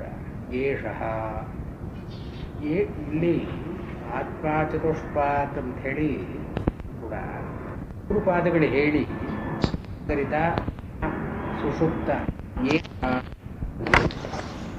ಯತ್ರ ಸುಪ್ತೋ ನಕಂಚನ ಕಾಮಯತೆ ಅಂತ ಹೇಳಿದ್ರಲ್ಲ, ಸುಷುಪ್ತ ಸ್ಥಾನ. ಇದು ಈ ಸುಷುಪ್ತ ಸ್ಥಾನವೇ ಸರ್ವೇಶ್ವರ, ಸರ್ವಜ್ಞ ಇತ್ಯಾದಿ ಹೇಳ್ತಾರೆ. ಇಲ್ಲಿ ಸುಷುಪ್ತ ಸ್ಥಾನ ಅಂದರೆ ಸುಷುಪ್ತಿ ಯಾರ ಸ್ಥಾನವಾಗಿದೆಯೋ ಅವನು. ಈ ಸುಷುಪ್ತಿ ಯಾರ ಸ್ಥಾನವಾಗಿದೆಯೋ ಅಂತನ್ನುವಾಗ ನಹಿ ಸುಷುಪ್ತೇ ದೇಶಕಾಲೋವ, ಸುಷುಪ್ತಿಯಲ್ಲಿ ದೇಶ ಅಥವಾ ಕಾಲದ ಗಣನೆ ಇಲ್ಲ. ಜಾಗೃತ ಸ್ಥಾನದಲ್ಲಿರುವಾಗ ನಾವು ಇದರ ಸುಷುಪ್ತಿ ಅಂತ ಪರಿಗಣಿಸ್ತೀವಿ. ಇಲ್ಲಿ ಸುಷುಪ್ತ ಸ್ಥಾನ ಅಂತನ್ನುವಾಗ ಈ ಜಾಗರಿತ ಸ್ಥಾನ, ಸ್ವಪ್ನ ಸ್ಥಾನ ಇದ್ದ ಹಾಗೆ ಸುಷುಪ್ತಿ ಸ್ಥಾನ ಅಂತ ಅಂದುಕೊಳ್ಬಾರ್ದು ಅಂತ ಆಚಾರ್ಯರು ಅದನ್ನು ಭಾಷೆಯಲ್ಲಿ ತೋರಿಸ್ತಾರೆ. ಯಾಕೆಂದರೆ ಸ್ವಪ್ನವೇ ಆಗಲಿ ಸುಷುಪ್ತಿಯೇ ಆಗಲಿ ಜಾಗರಿತ ದೃಷ್ಟಿಯ ಏವ, ಜಾಗರಿತದ ದೃಷ್ಟಿಯಿಂದಲೇ ನಮ್ಮ ಅನುಭವ. ಇವಾಗ ಸ್ವಪ್ನ ನಾನು ಕನಸು ಕಂಡೆ ಅಂತನ್ನುವಾಗ ಕನಸು ಕಾಣ್ತಾ ಇರೋವಾಗ ಕನಸು ಅಂತ ಕಾಣೋಲ್ಲ. ನಾನು ಮಲ್ಕೊಂಡಿದ್ದೀನಿ, ಕನಸು ಕಾಣ್ತಾ ಇದ್ದೀನಿ ಅಂತನ್ನೋ ಅನುಭವ ಯಾರಿಗೂ ಇಲ್ಲ. ಎಚ್ಚರವಾಗಿದ್ದೀನಿ ಅಂತನ್ನೋ ಅನುಭವವೇ ಕನಸಿನಲ್ಲಿಯೂ ಇರೋದು. ನಿದ್ರೆ ಮಾಡದಿರುವಾಗ ದೇಶಕಾಲ ಇಲ್ಲದೇ ಇರೋದ್ರಿಂದ ನಾನು ನಿದ್ರೆ ಮಾಡ್ತಿದ್ದೀನಿ ಅಂತನ್ನೋ ಅನುಭವ ಅವನಿಗಿಲ್ಲ. ಎರಡೂ ಕೂಡ ಜಾಗೃತ ಅವಸ್ಥೆಯಲ್ಲೇ ಅದರ ಅನುಭವ ಸ್ವಪ್ನ ಅಥವಾ. ಆದ್ದರಿಂದ ಏನು ಹೇಳ್ತಾರೆ, ಸುಷುಪ್ತಸ್ಯ ಸ್ಥಾನತ್ವಂ ಜಾಗೃದೃಷ್ಟ್ಯ ಏವ, ಜಾಗೃತಿನ ದೃಷ್ಟಿಯಿಂದಲೇ ಸ್ವಪ್ನ ಸ್ಥಾನ ಸುಷುಪ್ತ ಸ್ಥಾನ ಅಂತ ಹೇಳ್ಕೊಳ್ಳೋದು. ಮತ್ತೆ ಪ್ರಜ್ಞಾನ ಘನ ಅಂತ ಹೇಳ್ತಾರೆ. ಈ ಪ್ರಜ್ಞಾನ ಘನ ಅಂದರೆ ಸ್ವಪ್ನದಲ್ಲಿ ಆಗಲಿ ಜಾಗೃತ ಅವಸ್ಥೆಯಲ್ಲಿ ಆಗಲಿ ಮನಸ್ಸಿನ ಸ್ಪಂದನ ಅಂತ ಇರುತ್ತೆ. ಈ ಜಾಗೃತ ಅವಸ್ಥೆಯಲ್ಲಿ ಇಂದ್ರಿಯಗಳು ಸಹಕಾರಿಯಾಗಿ ಮನಸ್ಸಿನ ಜೊತೆ ಕೆಲಸ ಮಾಡೋದ್ರಿಂದ ಅಯಂ ಘಟಃ ಅಯಂ ಪಟಃ, ಇದು ಮಾಡಿಕೆ ಇದಿದು ಇದಿದು ಅಂಥೇಳಿ ಮನಸ್ಪಂದನ ಇದ್ದು ನಾನಾತ್ವ ಅಂತನ್ನೋದು ಮನಸ್ಸಿನ ಅನುಭವದಲ್ಲಿ ಇದೆ. Objects are perceive differently, experience is manifold ಜಾಗೃತ ಅವಸ್ಥೆಯಲ್ಲಿ. ಯಾಕೆಂದರೆ ಇಂದ್ರಿಯಗಳ ಒಂದು ಪ್ರಾಮುಖ್ಯ ಇರೋದ್ರಿಂದ. ಸ್ವಪ್ನದಲ್ಲಿ ಆ ಇಂದ್ರಿಯಗಳಿಂದ ಬಂದಂತಹ ಸಂಸ್ಕಾರಗಳ ಕೆಲಸ ಮಾಡೋದರಿಂದ ಮನಸ್ಸು ಅದನ್ನು ಅವಲಂಬಿಸಿ ಹಾಗೆಯೇ ನಾನಾತ್ವವನ್ನು ಘಟ ಪಟ ಇತ್ಯಾದಿಯಾಗಿ ಬೇರೆ ಬೇರೆಯಾಗಿ ನೋಡುತ್ತೆ. ಇಂದ್ರಿಯಗಳಾಗಲಿ ಮನಸ್ಸಾಗಲಿ ಇಲ್ಲದೆ ಇರೋದರಿಂದ ಮನಸ್ಪಂದನ ಅಂತಿಲ್ಲ. ಸ್ಪಂದನಾನಿ ಪ್ರಜ್ಞಾನಾನಿ ಏಕೀಭವಂತಿ ಯತ್ರ, ಎಲ್ಲವೂ ಒಂದು ಎಂದಾಗಿದೆಯೋ ಇದನ್ನು ಪ್ರಜ್ಞಾನ ಘನಃ ಅಂತ ಕರೀತಾರೆ, ಏಕೀಭೂತ ಅಂತ ಕರೀತಾರೆ. ಇದು ಆಚಾರ್ಯರ ಪ್ರಕಾರ ಅಂದರೆ ಶಂಕರಾಚಾರ್ಯ ಈ ಒಂದು ಭಾಷ್ಯ ಏನಿದೆ ಇದರಲ್ಲಿ ಇದನ್ನು ಉಪನಿಷತ್ತು ಅಂತ ಕರೆಯೋಲ್ಲ, ಪ್ರಕರಣ ಚತುಷ್ಟಯ ಮಿನಂ ಅಂತ ಕರೆದಿದ್ದಾರೆ.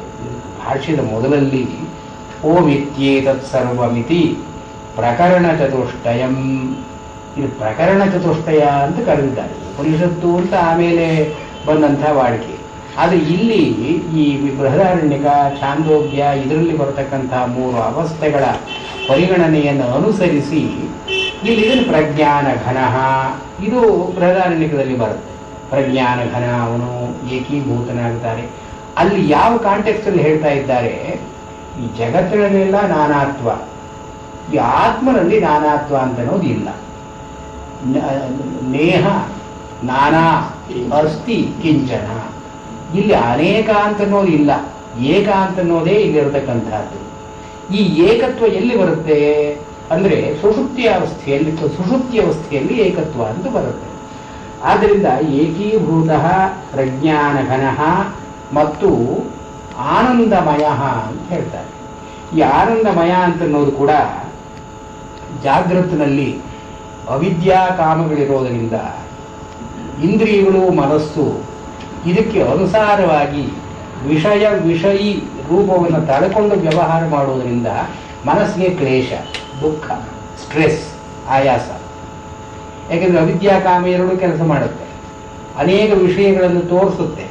ಈ ಮನಸ್ಸು ವಿಷಯವೂ ಆಗಬೇಕು, ವಿಷಯಿಯೂ ಆಗಬೇಕು. ವಿಷಯ ಏಕಕಾಲದಲ್ಲಿ ಆಗೋದ್ರಿಂದ ಆಯಾಸ ರೂಪವಾದದ್ದು. ಅದರಿಂದ ಎಚ್ಚರವಾಗಿರುವಾಗ ಆಯಾಸ, ಕ್ಲೇಶ ಅಂತ ಇದೆ.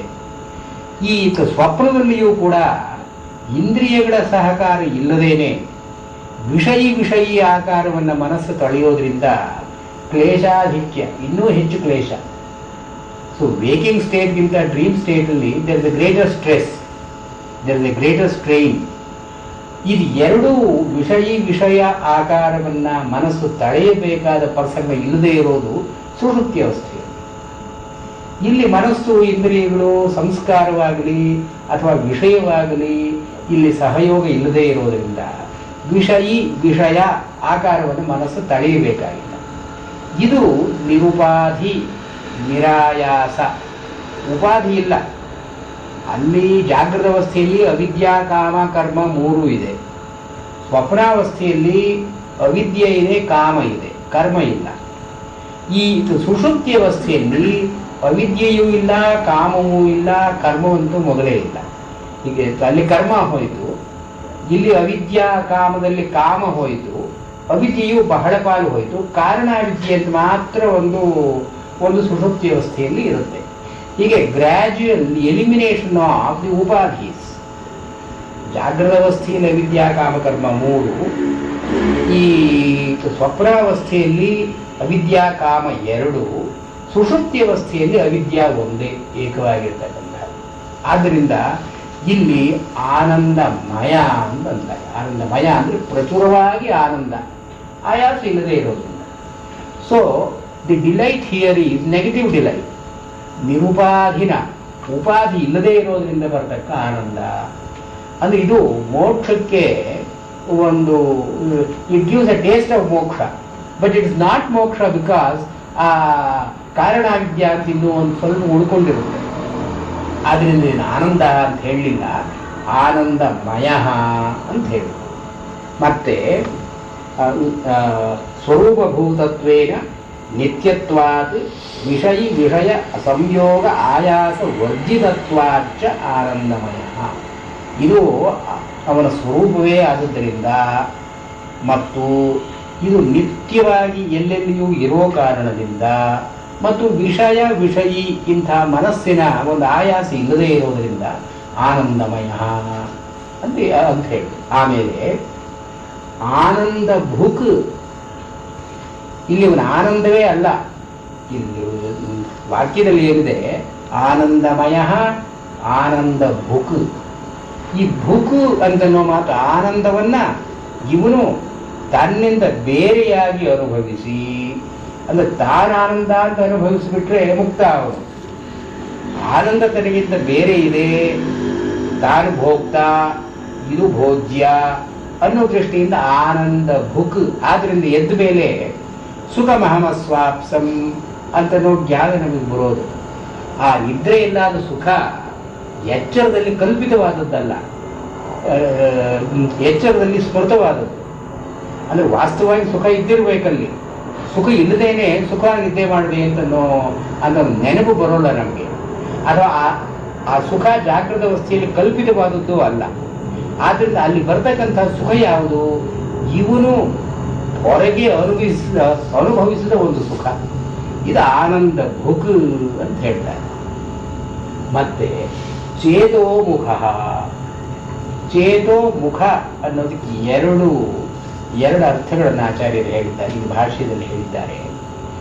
ಚೇತಸಃ ಮುಖ, ಈ ಜಾಗೃತಾವಸ್ಥೆಯಲ್ಲೂ ಚೇತನ ಇದೆ, ಸ್ವಪ್ನಾವಸ್ಥೆಯಲ್ಲೂ ಚೇತನ ಇದೆ. ಇದು ಎರಡಕ್ಕೂ ಕೂಡ ಮುಖ ಅಂದರೆ ದ್ವಾರಭೂತವಾದದ್ದು. ಇದು ಪ್ರೈಮರಿಯಾಗಿದ್ದರೆ ಜಾಗೃತಾವಸ್ಥೆ ಅಂತ ಬರ್ಬೋದು, ಸ್ವಪ್ನಾವಸ್ಥೆ ಅಂತ ಬರ್ಬೋದು. ಇದಿಲ್ಲದೆ ಇದ್ರೆ ಅದು ಬರೋಲ್ಲ, ಸೈನೆ ಕ್ವಾ ನಾನ್. ಇದಿಲ್ಲದೆ ಇದ್ರೆ ಅದಿಲ್ಲ. ಹಾಗೆ ಇದು ಚೇತಸಃ ಮುಖಂ. ಇನ್ನೊಂದು ಚೇತಯೇವ ಮುಖಂ ಯಸ್ಯ, ಅರಿವು ಮಾತ್ರವೇ ಅವನಲ್ಲಿ ಇರತಕ್ಕಂಥದ್ದು. The only thing presented is the awareness, the consciousness, ಇನ್ನೇನಿಲ್ಲ. ಅಂದರೆ ಏನೋ ಕಂಟೆಂಟ್ಲೆಸ್ ಕಾನ್ಶಿಯಸ್ನೆಸ್, ಬರೀ ಕಾನ್ಶಿಯಸ್ನೆಸ್, ಪ್ಯೂರ್ ಕಾನ್ಶಿಯಸ್ನೆಸ್ ಅಂತ ಏನಂತೀವಿ ನಾವು. Not conscious of this or that. ಇವಾಗ ಎಚ್ಚರಿಕೆಯಲ್ಲಿ ಆಗಲಿ ಸ್ವಪ್ನದಲ್ಲಿ ಆಗಲಿ, when we are aware, we are always aware of something, we are not merely aware. ಇದು ನಿದ್ರೆಯಲ್ಲಿ, ಸುಷುಪ್ತಿಯಲ್ಲಿ ವಿ ಆರ್ ಮಿಯರ್ಲಿ ಅವೇರ್. ಅದಕ್ಕೆ ಕಂಟೆಂಟ್ ಇಲ್ಲ, ಅದರಲ್ಲಿ ವಸ್ತುವಿನ ಒಂದು ಅರಿವು ಅಂತಿಲ್ಲ, ಬರೀ ಅರಿವು. ಇದನ್ನು ಇವರು ಚೇತೋ ಮುಖ ಅಂತ ಕರೆದಿದ್ದಾರೆ. ಹೀಗೆ ಇವನನ್ನು ಪ್ರಾಜ್ಞಾ, ಈ ಪ್ರಾಜ್ಞಾ ಅಂತ ನೋಡಲು ಎರಡು ಅರ್ಥಗಳನ್ನ ಹೇಳಿದೆ ನಾನು. ಪ್ರಕೃಷ್ಟಂ ಅಜ್ಞ ಅಂತ ಒಂದು, ಪ್ರಕೃಷ್ಟಂ ಜಾನಾತಿ ಅಂತ ಒಂದು. ಪ್ರಕೃಷ್ಟಂ ಜಾನಾತಿ ಅಂತ ಅನ್ನೋದು ಹೆಚ್ಚು ಸೂಕ್ತ. ಇದು ಪ್ರಕರ್ಷೇಣ ಜಾನಾತಿ, ಎಲ್ಲವನ್ನೂ ಸರಿಯಾಗಿ ತಿಳಿದುಕೊಳ್ತಾನೆ ಅಂತನ್ನೋದೇನು. ಸಾರ್ವಕಾಲಿಕತ್ವಂ, ಎಲ್ಲ ಕಾಲದಲ್ಲಿಯೂ ಇರುವ ಹಾಗೆ. ಮತ್ತು ಸಾರ್ವ ವಿಷಯಕತ್ವಂಚ, ಎಲ್ಲ ವಿಷಯಗಳನ್ನು ಎಲ್ಲ ಕಾಲಗಳಲ್ಲಿ ತಿಳ್ಕೊಳ್ಳತಕ್ಕಂಥವನು ಪ್ರಾಜ್ಞ. ಇಷ್ಟು ಹೇಳಿದ ಮೇಲೆ ಯೇಷಃ, ಯೇಷಃ ಅಂತನ್ನೋದು ಆತ್ಮನಿಗೆ ಅನ್ವಯಿಸೋದಲ್ಲ, ಸುಷುಪ್ತ ಸ್ಥಾನದಲ್ಲಿರೋನು ಅಂದ್ರೆ. ಅದಕ್ಕಾಗಿ ಇದನ್ನೆಲ್ಲ ಒಂದು ಸ್ವಲ್ಪ ಹಿಂದೆ ಹೇಳಬೇಕಾಯ್ತು. ಯಾಕೆಂದರೆ ಇವಾಗ ಸಾಮಾನ್ಯವಾಗಿ ಈ ವ್ಯಾಖ್ಯಾನಕಾರರು ಏನು ಮಾಡ್ತಾರೆ, ಇದನ್ನು ಉಪನಿಷತ್ತು ಆರಂಭವಾಗಿರೋದು ಆತ್ಮ ಚತುಷ್ಪಾತ್, ಆತ್ಮ ಚತುಷ್ಪಾತ್, ಈ 4 ಪಾದಗಳಿದೆ. 4 ಪಾದಗಳಲ್ಲಿ 3 ಪಾದಗಳು ಹೇಳಿ ಆಯಿತು. ಹೇಳಿ ಆದಮೇಲೆ ಯೇಷಃ ಸರ್ವೇಶ್ವರಃ, ಯೇಷ ಸರ್ವಜ್ಞಃ, ಯೇಷೋಂತರ್ಯಾಮಿ, ಯೇಷ ಯೋನಿಃ, ಸರ್ವಸ್ಯ ಪ್ರಭವಾಪ್ಯಯೌ ಹಿ ಭೂತಾನಾಂ. ಇದೇನು 4ನೇ ಪಾದವೋ? 4ನೇ ಪಾದ ಅಂತ ಸ್ಪಷ್ಟವಾಗಿ ಮಂತ್ರದಲ್ಲಿಲ್ಲ. ಆತ್ಮ ಚತುಷ್ಪಾದ ಅಂತ ಅಲ್ಲಿ ಹೇಳಿಬಿಟ್ರು. ಅಲ್ಲಿ ಹೇಳಿದ ಮೇಲೆ we expect that there would be a 4th ಪಾದ ಟು ಬಿ ಎಕ್ಸ್ಪ್ಲೇನ್. ಇಲ್ಲಿ ಮಂತ್ರಗಳಲ್ಲಿ ಜಾಗರಿತ ಸ್ಥಾನ ಪ್ರಥಮಪಾದ ಅಂತ ಹೇಳಿ, ಪ್ರಥಮಪಾದ ಅಂತ ನಾವು ಮಾತೇ ಹೇಳಿದ್ರು. ಸ್ವಪ್ನ ಸ್ಥಾನ, ದ್ವಿತೀಯ ಸ್ಥಾನ, ಪಾದ ಅಂತ ಹೇಳಿ ಸ್ಪಷ್ಟವಾಗಿ ಹೇಳಿದ್ರು. ಇಲ್ಲಿ ಸುಷುಪ್ತದಲ್ಲಿ ತೃತೀಯ ಪಾದ, ಸುಷುಪ್ತ ಸ್ಥಾನ ತೃತೀಯ ಪಾದ, ಒಂದು 3 ಪಾದಗಳನ್ನು ಹೇಳಿ ಆಯಿತು. ತ್ರಿಪಾದ್ ಆಯಿತು. ಈ 4ನೇ ಪಾದದ ಗತಿ ಏನು? 4ನೇ ಪಾದ ಅಂತ ಎಲ್ಲಿ ಹೇಳಿಲ್ವಲ್ಲ. ಇಲ್ಲಿ ಮುಂದಿನ ಮಂತ್ರ ಅನುಕ್ರಮವಾಗಿ ಬರಬೇಕಾದ್ರೆ 4ನೇ ಪಾದ ಇದು ಅಂತ ಹೇಳಬೇಕು. ಆದರೆ ಇಲ್ಲಿ ಈ ಮಂತ್ರದಲ್ಲಿ ಹೇಳಿರೋದು ಹಿಂದಿನ ಯಾವ ಮಂತ್ರದಲ್ಲೂ ಇಲ್ಲದೇ ಇರತಕ್ಕಂಥ ಒಂದು ಡಿಸ್ಕ್ರಿಪ್ಷನ್. ಆದ್ದರಿಂದ ಇದನ್ನ 4ನೇ ಪಾದ ಅಂತ ನಾವು ಅಧ್ಯಾಹಾರದಿಂದ ನಾವು ಅದನ್ನು ಊಹೆ ಮಾಡಿಕೊಳ್ಳಬೇಕು. ಇಲ್ಲಿ ಸ್ಪಷ್ಟವಾಗಿ ಚತುರ್ಥ ಪಾದ, ತುರಿಯ ಪಾದ ಅಂತಿಲ್ಲ. ತುರಿಯ ಪಾದ ಅಂತ ಮುಂದೆ ಬರುತ್ತೆ. ಮುಂದೆ ಆದರೆ ಇಲ್ಲಿ we are not, we would not be right in presuming what comes later. ಇಲ್ಲಿಯವರೆಗೆ ಬಂದದ್ದನ್ನು ಹಿಡಿದು ಇಲ್ಲಿ ವ್ಯಾಖ್ಯಾನ ಮಾಡಬೇಕು. ಇಲ್ಲಿಯವರೆಗೆ 4 ಪಾದಗಳು ಅಂತ ಪ್ರತಿಜ್ಞೆ ಮಾಡಿದರೂ ಕೂಡ 3 ಪಾದಗಳ ವಿವರಣೆ ಇದೆ. 3 ಪಾದಗಳಾದ ಮೇಲೆ ಏಷಃ ಅಂತ ಬರುತ್ತೆ. ಏಷಃ ಅಂದ್ರೆ ಏನು? ಇವನು, ಅದು ಪ್ರೊನೌನ್. ಏಷಃ ಇವನು. ಯಾವ ಇವನು ಅಂದ್ರೆ ಪೂರ್ವೋಕ್ತನಾದವನು ಯಾವನು ಅವನು. ಇಲ್ಲಿವರೆಗೆ ಯಾವನು ವಿಚಾರವಾಗಿ ಹೇಳಿದ್ದು ಅವನು. ಏಷಃ ಸರ್ವೇಶ್ವರ. ಈ ಏಷಃ ಅಂತ ಯಾತಕ್ಕೆ ರೆಫರ್ ಆಗುತ್ತೆ? ಆತ್ಮನಿಗೆ ರೆಫರ್ ಆಗುತ್ತೋ ಸುಷುಪ್ತ ಸ್ಥಾನಕ್ಕೆ ರೆಫರ್ ಆಗುತ್ತೋ ಅಂದ್ರೆ ಇಲ್ಲಿ ಭಾಷ್ಯದಲ್ಲಿ ಏನು ತೋರಿಸ್ತಾರೆ ಇವರು? ಏಷಃ ಅಂತನ್ನೋದು ಅಸ್ಯ ಸುಷುಪ್ತ ಸ್ಥಾನಸ್ಯ, ಈ ಇಮ್ಮಿಡಿಯೇಟ್ಲಿ ಪ್ರೊಸೀಡಿಂಗ್ ಯಾವ ಸ್ಥಾನ ಇದೆಯೋ ಅಷ್ಟಕ್ಕೆ ಮಾತ್ರ ಅನ್ವಯಿಸೋದಿದು. It does not refer to the ಆತ್ಮ ಹೂ ಇಸ್ ಚತುಷ್ಪಾತ್. ಇಟ್ ರೆಫರ್ಸ್ ಟು ಸುಷುಪ್ತ ಸ್ಥಾನ. ಸುಷುಪ್ತ ಸ್ಥಾನ ಯಾಕೆಂದ್ರೆ ಅಸ್ಯ ಸುಷುಪ್ತಸ್ಯ ಆದಿದೈವಿಕೇನ ಅವ್ಯಾಕೃತಾತ್ಮನ ಸಹ ಅಭೇದಂ ಸ್ಫುಟಯಿತುಂ ಉಪಕ್ರಮತೆ. ಈ ಆತ್ಮ ಚತುಷ್ಪಾತ್ ಅಂತ ಹೇಳುವಾಗ ಒಂದು ಅವ್ಯಾಕೃತ ಅಂತ ಅನ್ನೋದ್ರ ದೃಷ್ಟಿಯಲ್ಲಿ ಇಟ್ಕೊಂಡು ಹೇಳಿದ್ರು. 4 ಪಾದಗಳಿದ್ರೂ ಕೂಡ 4 ಪಾದಗಳಲ್ಲಿ ಆತ್ಮನ ಸ್ವರೂಪ ಬದಲಾಯಿಸೋಲ್ಲ. ಅವ್ಯಾಕೃತ, ಅವಿಕೃತ. ಆದ್ರಿಂದಲೇ ಇಲ್ಲಿ ಭಾಷ್ಯದಲ್ಲಿ ಏನು ಹೇಳಿದ್ರು? ಇದು ಹಸುವಿನ 4 ಕಾಲುಗಳಿದ್ದ ಹಾಗಲ್ಲ, ಕಾರ್ಷಾಪಣದ 4 ಪಾದಗಳಿದ್ದ ಹಾಗೆ. 3 ಪಾದ ಅಂತ ಹೇಳಿದ ಮೇಲೆ ಈ 4ನೇ ಪಾದ ಅಂತ ಪ್ರತ್ಯೇಕವಾಗಿ ಪಾದವಾಗಿ ನೀವು ಪರಿಗಣನೆ ಮಾಡಬೇಕಾಗಿಲ್ಲ. ಬಿಕಾಸ್ ಈ 4ನೇ ಪಾದ ಪ್ರತ್ಯೇಕವಾಗಿ ಇನ್ಯಾವುದರಲ್ಲೂ ಅದು ಒಳಗೆ ಹೋಗಲ್ಲ. ಈ ₹1 ಇದ್ರೆ ₹1/2 ಹೋಗುತ್ತೆ, ₹1/2 ₹3/4 ಹೋಗುತ್ತೆ. ₹3/4 ಹೋದ್ಮೇಲೆ ₹1 ಅದು. ಆ ₹1 ಇನ್ಯಾವ ರೂಪಾಯಿನಲ್ಲೂ ಒಳಗೆ ಹೋಗೋಲ್ಲ. ಈ 4ನೇ ಪಾದ ಸ್ಪಷ್ಟವಾಗಿ ನಾವು ಹೇಳೋ ಹಾಗಿಲ್ಲ. ಇದಾದ್ದರಿಂದ ಇಲ್ಲಿ ಏಷಃ ಅಂತನ್ನೋ ಮಾತು ಈ ಸುಷುಪ್ತ ಸ್ಥಾನಕ್ಕೆ ಅನ್ವಯಿಸುತ್ತೀಯೇ ವಿನಃ ಈ ಆ ಚತುಷ್ಪಾದ ಆತ್ಮನಿಗೆ ಅನ್ವಯಿಸಲ್ಲ. ಅಂದ್ರೆ ಏನು? This a further description of the ಸುಷುಪ್ತ ಸ್ಥಾನ. ಈ 4ನೇ ಸ್ಥಾನದ ಪರಿಗಣನೆ ಇಲ್ಲಿಲ್ಲ. 3ನೇ ಸ್ಥಾನವನ್ನೇ ವಿವರಣೆ ಮಾಡ್ತಾ ಇದ್ದಾರೆ. ಏನು? ಏಷಃ ಸರ್ವೇಶ್ವರ. ಸರ್ವ ಈಶ್ವರ. ಸರ್ವ ಅಂದ್ರೆ ಏನು? ಸೌಪಾಧಿಕವಾಗಿ ಯಾವ್ಯಾವುದು ಇದೆಯೋ ಅದೆಲ್ಲವೂ ಸರ್ವ.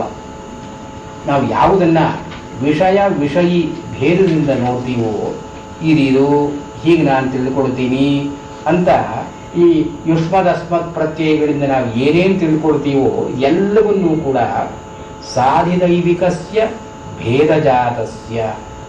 ಈ ದ್ರಷ್ಟೃ ದೃಶ್ಯ, ನೋಡ್ತಕ್ಕವನು ನೋಡಲ್ಪಡ್ತಕ್ಕದ್ದು, ಸಬ್ಜೆಕ್ಟ್ ಆಬ್ಜೆಕ್ಟ್, ಹೀಗೆ ಯಾವ್ಯಾವುದಿದೆಯೋ ಸರ್ವಸ್ಯ ಎಲ್ಲಕ್ಕೂ ಕೂಡ ಈಶಿತ ನಿಯಂತ ಇರುವ ಸರ್ವೇಶ್ವರ ಅದು ಲಾರ್ಡ್ ಆಫ್ ಎವ್ರಿಥಿಂಗ್ ಅಂತಲ್ಲ. ಈ ಹಿಂದಿನ ಅವಸ್ಥೆಗಳಲ್ಲಿ ಏನೇನಿದೆಯೋ ಇದು ಎಲ್ಲವೂ ಕೂಡ ಈ ಸುಷುಪ್ತಿ ಅವಸ್ಥೆಯಲ್ಲಿರತಕ್ಕವನೇ ನಿಯಂತ. ಅಂದ್ರೆ ಜಾಗೃತ ಅವಸ್ಥೆ, ಸ್ವಪ್ನಾವಸ್ಥೆಯಲ್ಲಿ ಯಾವ್ಯಾವುದು ಬಾಕಿ ಬಹಿಷ್ಪ್ರಜ್ಞಾ ಅಂತಃಪ್ರಜ್ಞಾ ಅಂತ ಏನೇನು ಬರುತ್ತೋ ಇದೆಲ್ಲವೂ ಕೂಡ ಈ ಸುಷುಪ್ತಿ ಅವಸ್ಥೆಯಿಂದಲೇ ಆಗತಕ್ಕದ್ದು. ಅಂದ್ರೆ ಏನು? ಸುಷುಪ್ತಿ ಅವಸ್ಥೆ ಅಂತ ಅನ್ನೋದು basic reality. It is the regulating principle and the other to flower from it. ಅದು ಮುಂದೆ ಹೇಳ್ತಾರೆ, ಯೋನಿ ಅಂತಲೇ ಹೇಳ್ತಾರೆ. ಸರ್ವೇಶ್ವರ ಸರ್ವಜ್ಞ ಸರ್ವಂ ಜಾನಾತಿ. ಸುಷುಪ್ತ್ಯವಸ್ಥೆಯಲ್ಲಿ ಆತ್ಮ ಇರೋದರಿಂದಲೇ ಇದು ಎಚ್ಚರಿಕೆ, ಇದು ಸ್ವಪ್ನ ಅಂತನ್ನೋ ಅರಿವು ಬರೋದು. ಸರ್ವಜ್ಞ ಅಂದ್ರೇನು? It is contrary to common sense. ಇವ್ರು ಹೇಳ್ತಾ ಇರೋದು, ಅವರು ಮುಂಚೆ ಏನು ಹೇಳಿದ್ರು, ಜಾಗೃತ ಅವಸ್ಥೆ ಇರುವಾಗಲೇ ನಾನು ಸ್ವಪ್ನ ಕಂಡೆ, ನಾನು ನಿದ್ದೆ ಮಾಡಿದೆ ಅಂತ ಅರಿವು ಬರೋದು. ವ್ಯವಹಾರ ದೃಷ್ಟಿಯಲ್ಲಿ ಜಾಗೃತ ಒಂದೇ ದಿಟವಾದ ಒಂದು ಕಮ್ಯುನಿಕಬಲ್ ಎಕ್ಸ್ಪೀರಿಯನ್ಸ್.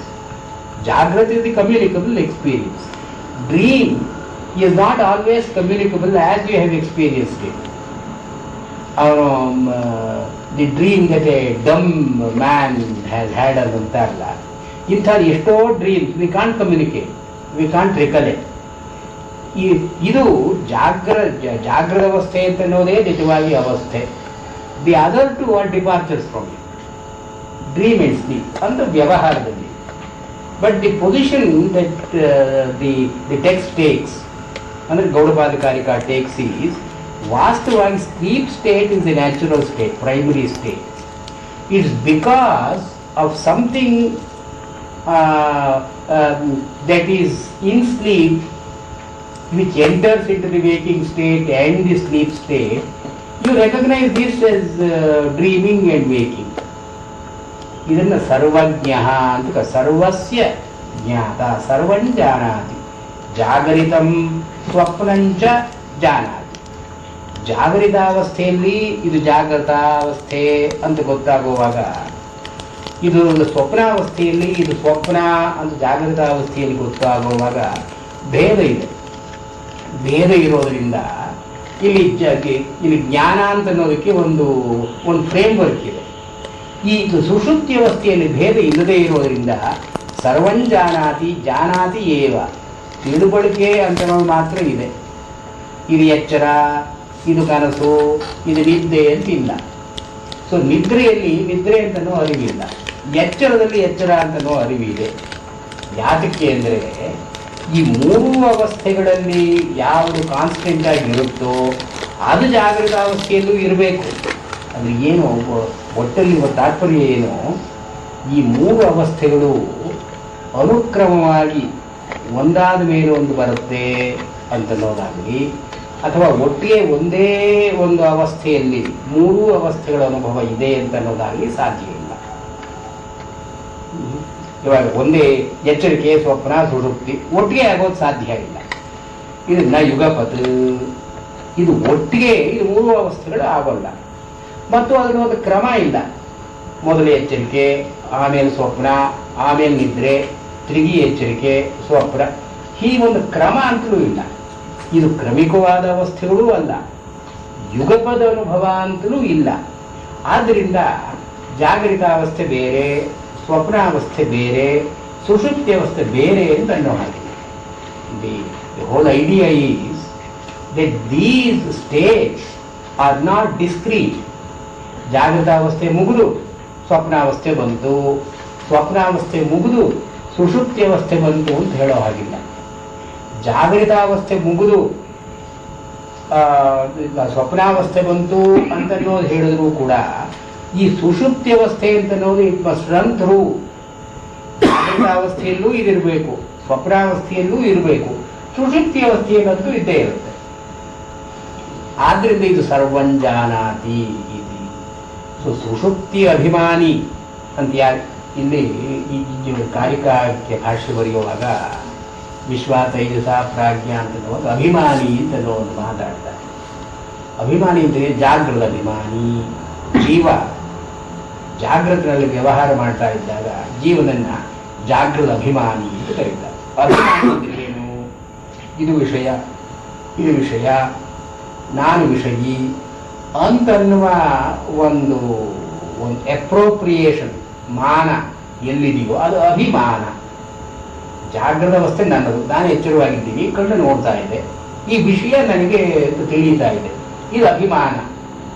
ಅಭಿ ಅಂದರೆ ಮೇಲೆ, ಮಾನ ಅಂದರೆ ಯೋಚನೆ ಮಾಡಬೇಕು, ಆಲೋಚನೆ ಮಾಡಬೇಕು, ನಂದು ಅಂತ ಅಂದ್ಕೊಳ್ತಾರೆ. ಈ ಜೀವ ಜಾಗೃತದಲ್ಲಿರುವಾಗ ಏನು ವಿಶ್ವ ನನಗೆ ಏನು ಕರೀತಾರೆ? ಜಾಗೃತ ಅಭಿಮಾನಿ ಅಂತ ಕರೀತಾರೆ. ಜೀವ ಜಾಗೃತಿನಲ್ಲಿ ಅಭಿಮಾನಿಯಾಗಿರ್ತಾನೆ.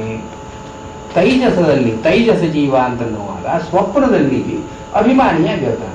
ಸ್ವಪ್ನ ಕನಸನ್ನು ಕಾಣ್ತಾ ಇರ್ತಾನೆ, ಕನಸಿನಿಂದ ಸುಖವೋ ದುಃಖವೋ ಅನುಭವಿಸ್ತಾನೆ, ಇಂಥ ಕನಸು ಅಂತ ತೃಪ್ತಿ ಪಟ್ಕೊಳ್ತಾನೆ. ಇವೆಲ್ಲ ಅಭಿಮಾನದ ಮಾತು.